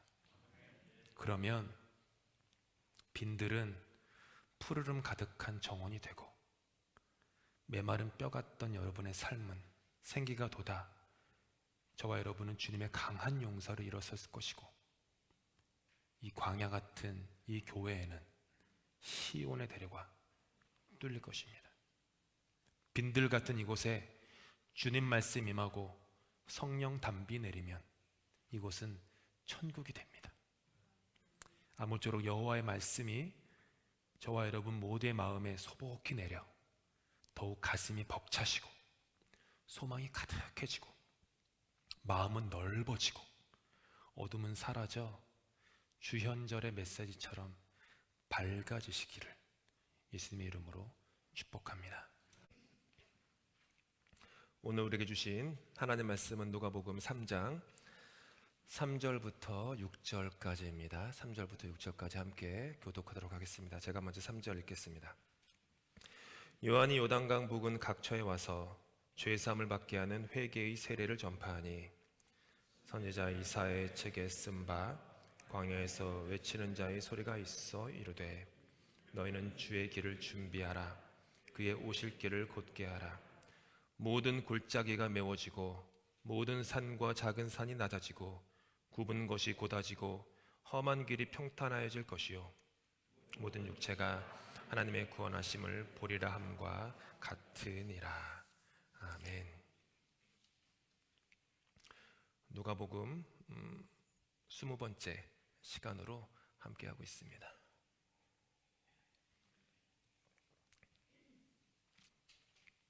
지난주 설교 들으셨으면 약간 연결돼요. 지난주 설교와 약간 연결됩니다. 제 어머니의 그 눈물의 기도와 학교 친구들의 간절한 읍소에 어쩔 수 없이 중고등부 수양회에 도살장에 끌려가는 양처럼 끌려갔던 적이 있었습니다. 너무나도 원치 않았던 중고등부 수양회였기 때문에 3박 4일 동안 식후 운동했습니다. 저에게 유일한 즐거움은 수영장에 가는 시간이었습니다. 평소에 보지 못하던 장면들을 보았거든요. 마지막 날 집회 때에도 넓은 예배당 방바닥이었어요. 한 150명, 200명 정도 수련회를 갔었는데 그 넓은 그 예배당 제일 뒤에서 제가 어떻게 앉아 있었냐면 그 팔을 뒤로, 몸을 뒤로 받침 젖힌 채 이러고 있었어요. 언제 끝나려나. 제가 그 회개하는 마음으로 예배드릴 때 그렇게 앉아 있는 분들을 늘 용서하는 마음으로 죄를 갚는 마음으로 목회하고 있습니다. 좋으시는 분들도 그렇게 용서하고 그래요. 제가 그랬으니까. 언제는 끝나려나 이렇게 이렇게 앉아 있었는데 마지막 날이었어요. 3일째 저녁이죠. 저 멀리 예배당 바닥에 십자가가, 큰 십자가가 놓여 있었거든요. 처음으로 그 십자가가 제 눈에 들어왔어요. 성령님이 강하게 말씀을 통해서 저를 내리치셨어요.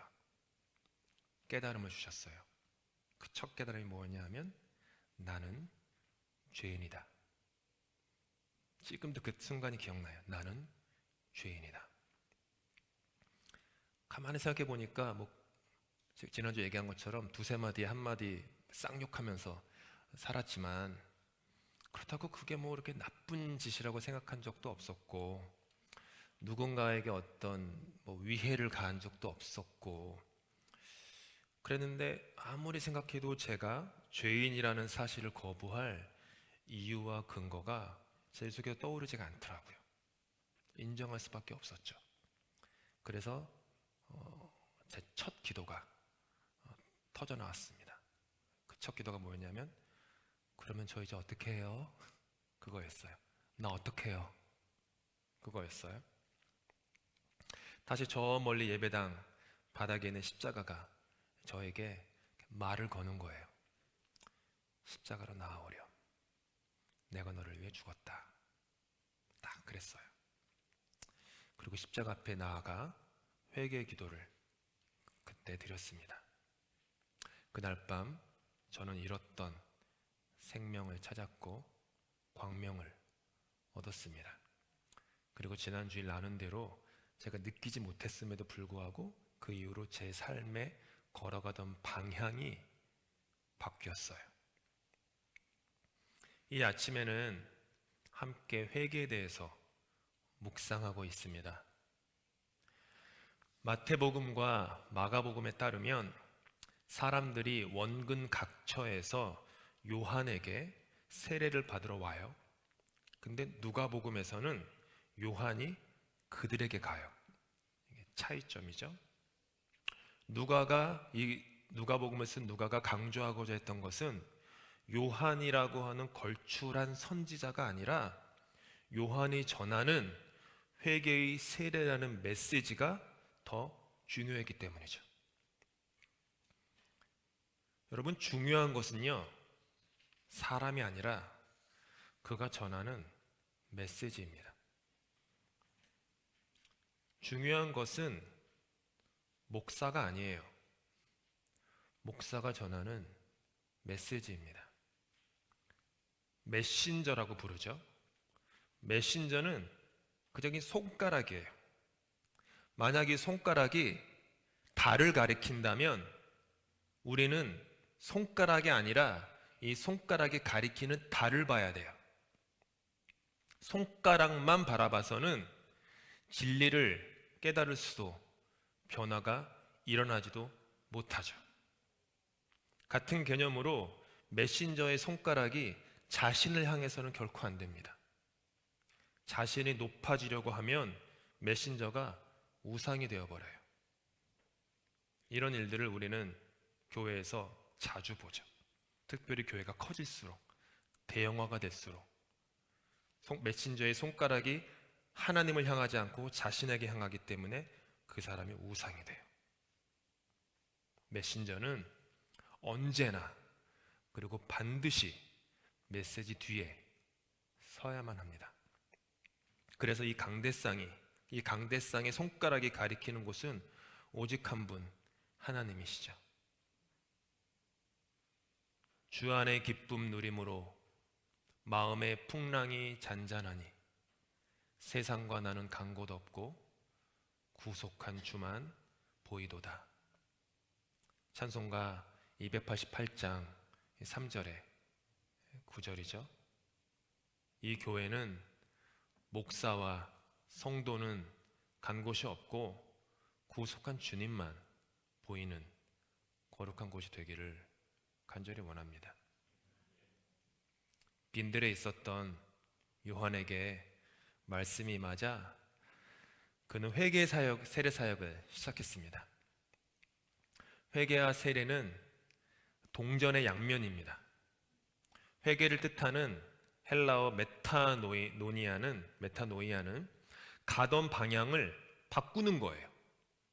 이게 회개예요. 꼭 기억하셔야 돼요. 가던 방향을 바꾸는 것. 가끔 교회에서 원더랜드와 커미셔너스에 있는 스타벅스에 가곤 합니다. 아시는지 모르지만 제가 좀 길눈이 어두워요. 제 아내는 길눈이 밝고 저는 길눈이 어둡습니다. 그래서 길눈이 어두워서 저 교회 앞에 신호교차로가 있죠. 거기서 좌회전을 할 때가 있어요.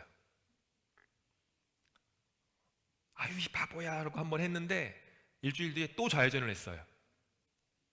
가다 보니까 이때쯤이면은 나왔어야 할 스타벅스가 나오지 않는 거예요. 그 순간 이상한데? 내가 길을 잘못 들어서 반대 방향으로 가고 있구나 깨달았죠. 그럼 해야 되는 게 뭐죠? 즉시로 길의 방향을 바꾸어서 제대로 된 방향으로 향해야 돼요. 그랬어요. 회개는 이처럼 가던 길에서 돌아서는 것이고 길의 방향을 바꾸는 거예요. 회개는 또한 거짓되고 헛된 욕망으로 움켜진 것을 놓아버리는 겁니다. 근데 이거를 잘 아셔야 되는 게 뒷부분에서도 설교 뒤에서 좀 더 자세히 설명하겠지만 아까워하면서 놓는 것이 아니에요. 회개는 이거 너무 좋은데, 이거 너무 귀한데, 뭐 반지의 제왕에서 골룸이 my precious 막 이렇게 안 보셨구나. precious. 보통 젊은이들한테 이렇게 얘기하면 팍 웃는데 아무도 안 웃으시는 거 보니까 안 보신 거야. 가끔 영화도 좀 보시면서 이렇게 좀 어느 옛날 영화가 됐지만 my precious. 그렇게 놓는 게 아니라 더 좋은 것을 찾았기 때문에 내가 쥐고 있는 것을, 움켜쥔 것을 놓는 거예요. 더 좋은 것을, 더 아름다운 것을 발견했기 때문에 내가 집착하던 것을 놓는 거예요. 찬송가 438장 3절에 이런 가사가 있죠. 높은 산이 다 같이 거친 들이 초막이나 궁궐이나 내 주 예수 모신 곳이 그 어디나 하늘나라 할렐루야 찬양하세 내 모든 죄 사함 받고 주 예수와 동행하니 그 어디나 하늘나라. 높은 산과 궁궐만 좋은 줄 알고 꽉 움켜쥐며 놓치지 않으려고 살았었는데 주 예수 사랑의 깊이가 깊어져 그분을 내 삶에 모시고 살다 보니 그 어디나 하늘나라가 되는 거예요. 그렇게 움켜진 것을 놓으니까 거친 들도 초막도 하늘나라가 되는 거죠. 그래서 요한이 말하는 회개는요, 미안한 마음이 아니에요. 대부분의 성도님들이 회개 그러면 죄송한 마음 좀 가지는 거, 미안한 마음을 막 일으키는 것, 혹은 막 찔리는 마음을 갖는 것, 이렇게도 생각하시는데 그냥 그건 시작이에요. 근데 그게 결단코 목적지는 아니죠. 더 좋은 것을 발견한 거예요. 더 좋은 것. 더 좋은 것을 발견했기 때문에 그 사람에게 회개를 통해서 움켜쥐던 것을 놓고 가던 길의 방향을 바꾸는 것은 너무 당연스럽고 너무 자연스러운 거예요. 이 길이 더 좋으니까, 이게 더 귀하니까, 이게 더 영원하니까, 이게 더 아름다우니까. 그걸 못 보면 회개할 수 없죠.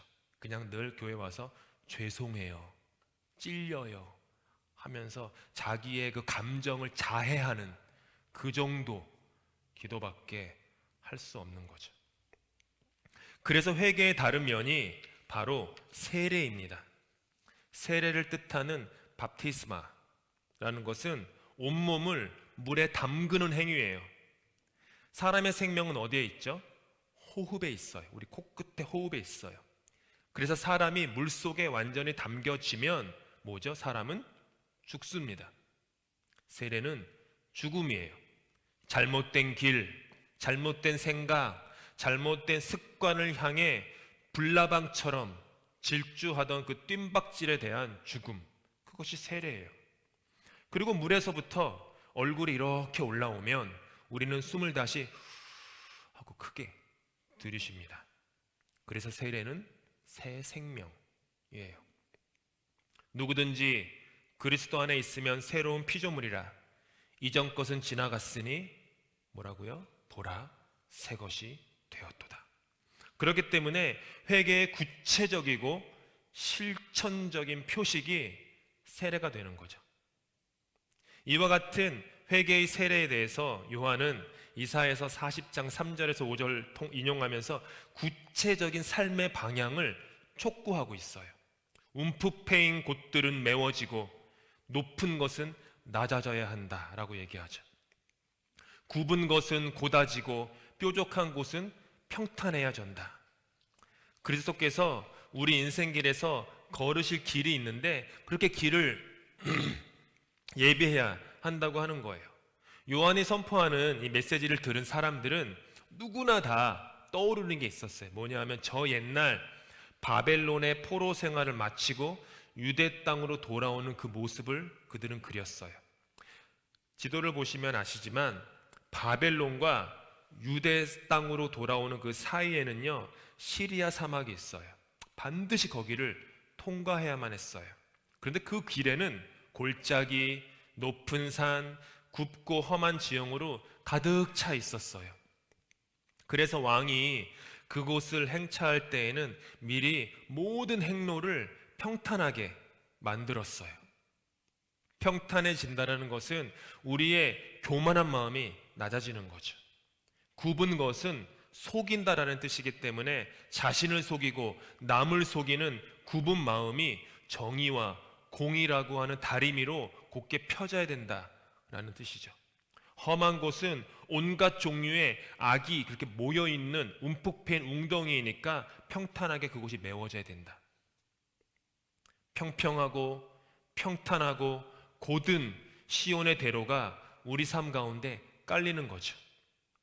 회개의 세례를 받은 삶에는 이와 같은 구체적인 실제적인 변화가 일어납니다.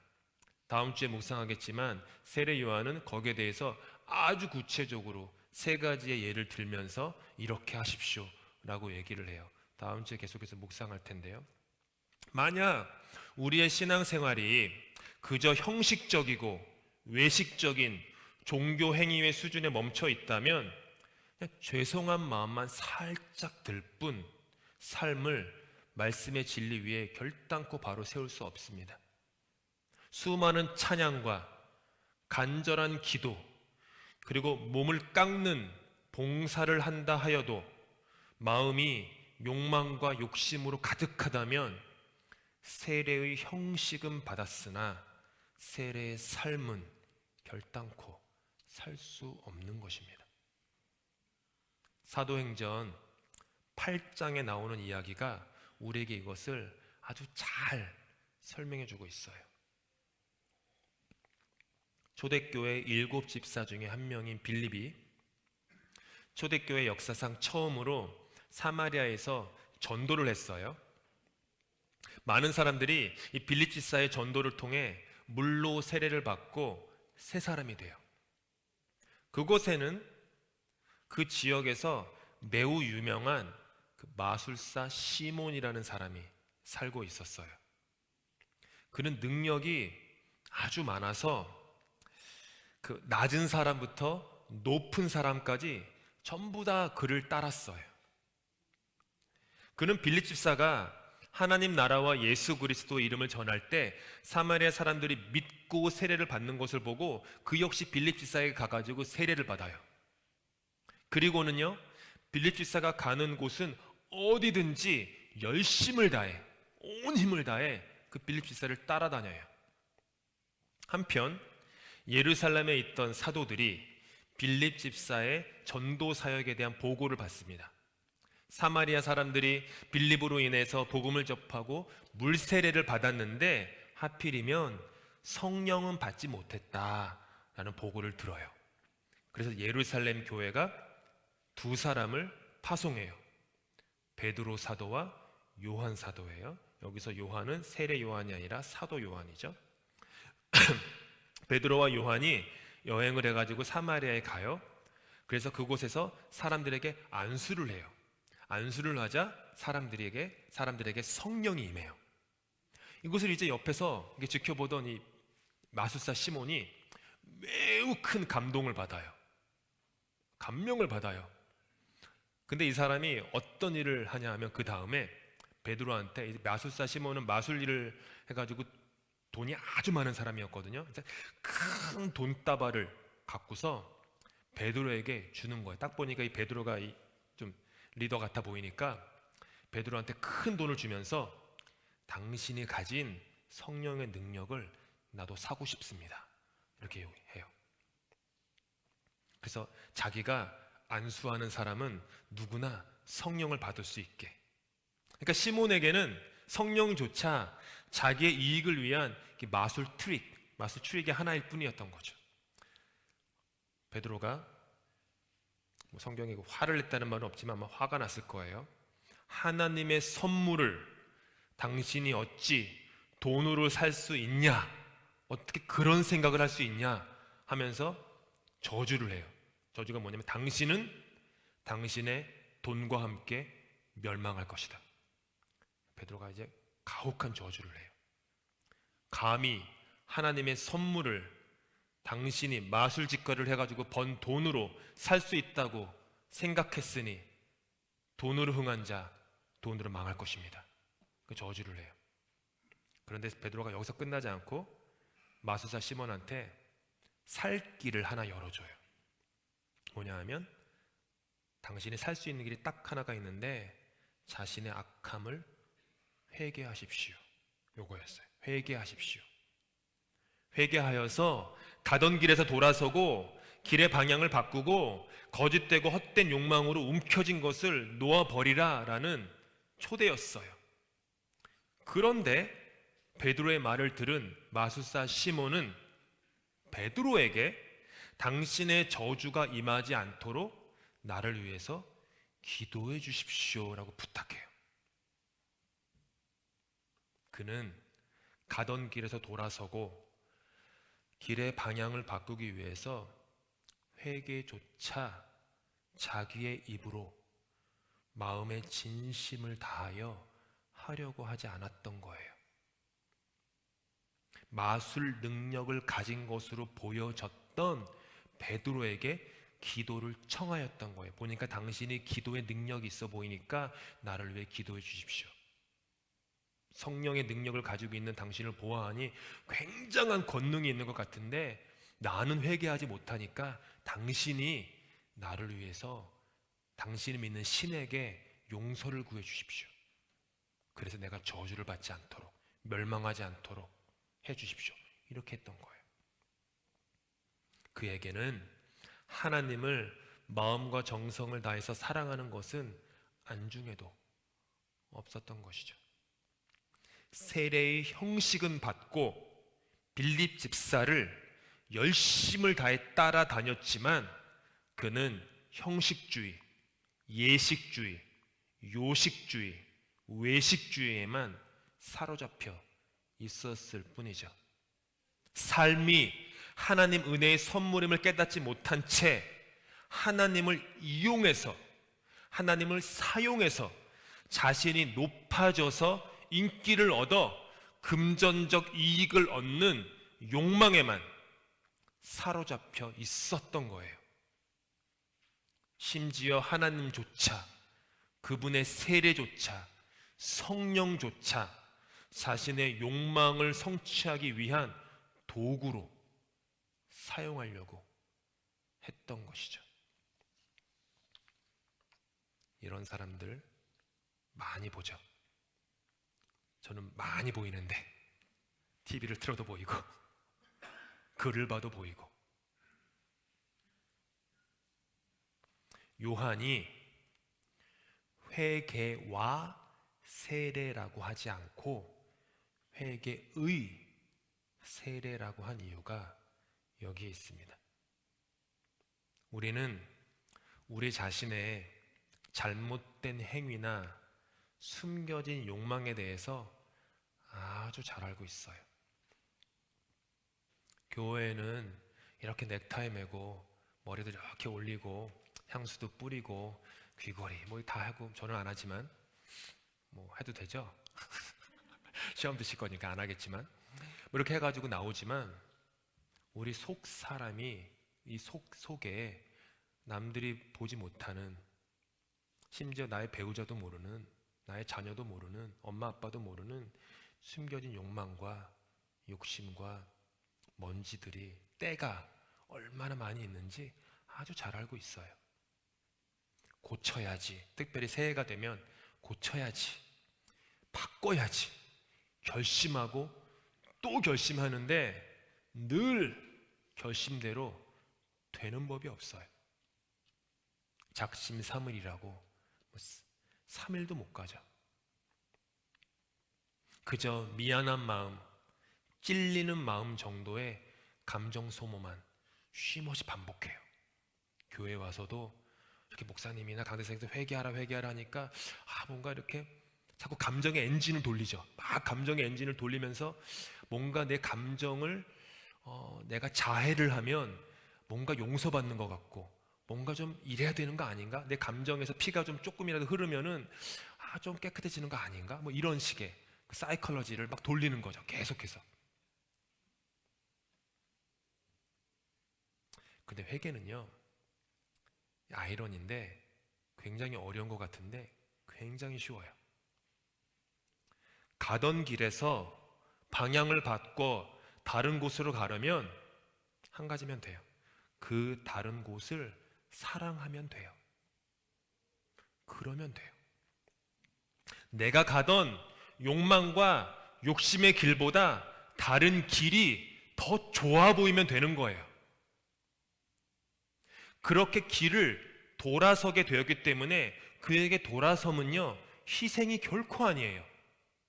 남들은 어떻게 그걸 포기했어요? 어떻게 그걸 내려놨어요? 라고 얘기하면 그렇게 묻는 사람이 희한해요. 왜 나한테 내가 희생했다고 얘기하지? 왜 내가 헌신했다고 얘기하지? 왜 나한테 믿음이 좋다고 얘기하지? 나는 이게 좋아 보여서 그러는 건데, 나는 이게 더 아름다워 보이고, 이게 더 영원하고, 이게 더 정말 사랑스러운 것이니까 그냥 당연하게 그렇게 한 건데 왜 나를 신앙이 있다, 믿음이 있다, 희생했다, 헌신했다 얘기하지? 이해가 안 되는 거예요. 근데 그렇게 얘기를 들을 때 마음에 우쭐한 마음이 올라오시잖아요. 뭔가 잘못되신 거예요. 그러면 스스로에게 물어보시면 돼요. 뭔가 잘못된 거예요. 그거는. 그럼 그렇지, 내가 희생했으니까 이렇지, 내가 헌신했으니까 이렇지, 내가 믿음이 좀 있고 기도를 이만큼 했고 금식을 얼마나 했고 헌금을 얼마나 했고 이러니까 이런 거지 라고 한다면, 그런 마음이 머리카락 하나만큼에도 올라온다면 마음에 뭔가 먼지가 묻어있는 거예요. 그런 게 아니죠. 여러분, 겸손은요, 겸손해야지라고 겸손하는 게 아니거든요. 남들이 참 겸손하세요 그러면 그럼 내가 겸손하지 이러면 안 돼요. 누가 나한테 겸손해요 참 이렇게 얘기하면 왜 나한테 겸손하다고 하지? 이해가 안 되는 거예요. 그 말이. 나는 겸손하려고 겸손하는 게 아니거든요. 더 좋으니까, 더 아름다우니까, 더 고결하니까, 더 영원하니까, 그게 보이니까 그게 선택하는 거죠. 더 좋은 것을 택한 것 뿐이기에 억지도 아니에요. 애씀도 아니에요. 대단한 믿음이라고 스스로 여기지도 않죠. 회개의 세례는요, 그래서 이런 거예요. 사랑을 우리 안에 키우는 거예요. 사랑이 우리 안에서 자라고 깊어지면 우리도 모르는 사이에 회개의 세례의 열매가 우리 삶에 구체적이고도 실제적으로 맺혀져 있을 거예요. 제가 지난주에 말씀드린 것처럼 그렇게 기도원에서 예수님을 인격적으로 경험한 후에 한 일주일쯤 지났을까? 혹은 2주 지났을까? 그 아파트 단지를 걷다가 태양빛이 내리쬐는데 제가 문득 깨달았다고 했잖아요. 두세 마디에 한 마디는 쌍욕을 하면서 사람들을 저주하고, 저주까지는 아니고 매우 냉소적이고 뭐 그렇게 살던 내가 어느 날 내 입에서 그렇게 사라진 거예요. 몰랐어요. 그랬는 줄. 제가 막 예수님께 기도한 다음에 내가 이제 크리스찬이 됐으니까 욕하지 말아야지, 다른 사람을 저주하는 말을 말하지 말아야지 하면서 막 애쓰고 노력하고 그러지 않았어요. 예수님 사랑하게 되고 사랑에 푹 빠지게 되고 말씀을 사랑하게 되고 성령이 임하니까 저도 모르는 사이에 그런 것들이 사라지는 거예요. 내가 뭘 끊어야지 한다고 끊어집니까? 안 끊어지죠. 더 좋은 것을 사랑하게 되면 보이지도 않는 거예요. 여러분 인생에 한 가지 소원이 있으십니까? 일천번제를 드린 솔로몬에게 하나님이 네 소원이 무엇냐? 라고 물으시자 솔로몬 왕은 나라를 잘 다스릴 지혜를 달라고 했어요. 스스로 진지하게 고민을 했었어요. 하나님이 만약 저에게 동이야, 네 소원이 뭐냐? 라고 물으신다면 나는 하나님께 뭐라 답할까? 1초의 고민도 없이 제 마음에 단 한 가지 소원이 떠올랐습니다. 주님, 더 사랑하게 해주세요. 1초의 고민도 없었어요. 지혜 있으면 좋지만 저는 왕도 아니고 누구를 치리할 사람도 아니고 주님 더 사랑하게 해주세요. 내 구주 예수님 더 사랑하게 해주세요. 이전보다 더욱 사랑하게 해주세요. 일말의 고민도 없이 없는 제 평생 단 한 가지 소원입니다. 오늘 설교를 준비하면서 제가 깨달은 게 뭐였냐면 주님 더 사랑하게 해주세요. 그게 보니까 회개의 세례더라고요. 회개의 세례. 주님을 더 사랑하면 그 사랑이 깊어질수록 다른 것들이 중요치가 않아져요. 주님을 사랑하면 사랑할수록 사람들에게 바라는 인정 하나도 중요하지 않아져요. 주님을 사랑하면 사랑할수록 교인이 늘어나고 재정이 늘어나는 것들이 중요하지 않아져요. 주님을 사랑하면 사랑할수록 내가 무슨 어느 학교에서 뭘 공부해서 뭘 이루어서 어떤 타이틀을 가지고 있다 중요하지 않아져요. 주님을 사랑하면 사랑할수록 내 아이들이 다른 애들보다 뒤처지지 않고 어떻게 하면 또 이 경쟁에서 앞서갈까 조바심 내지 않아져요. 주님을 사랑하면 사랑할수록 그냥 그래지는 거예요. 주님을 사랑하면 사랑할수록 막 내가 막 좋아지는 거예요. 와, 그냥 동이 너 정말 따봉이다. 너 정말 좋다. 저는 좀 느끼시는지 모르지만 저는 제 자신에 대해서 좀 엄격한 편이에요. 아버지에게서 배워서 그런 게 모르지만 엄격한 편이고 자비롭지가 않아요. 좀 제 스스로에 대해서 잘 아실 수 없죠. 부목사 시절에도 설교를 하다가 설교가 뭔가 잘 풀리지 않은 것 같으면 아무도 모르시는데 제 사무실 가가지고 그냥 벽에다 머리를 칠 정도로 너무 마음이 막 그랬어요. 이렇게밖에 설교 못했나? 너무 그러죠. 그러니까 어떻게 보면 깨달은 게 뭐냐면 내가 나를 사랑하지 않는구나. 그걸 나중에 알았어요. 근데 또 다시 깨달은 게 뭐냐면 주님의 사랑이 깊어지면 깊어질수록 나를 사랑하게 되더라고요. 내가 괜찮은 사람이 되더라고요. 그게 회개의 세례예요. 여러분은 여러분에게 주어진 찰나의 인생 속에서 영원한 가치를 향한 삶을 살아나기 위해 어떠한 회개의 세례를 소망하고 계십니까?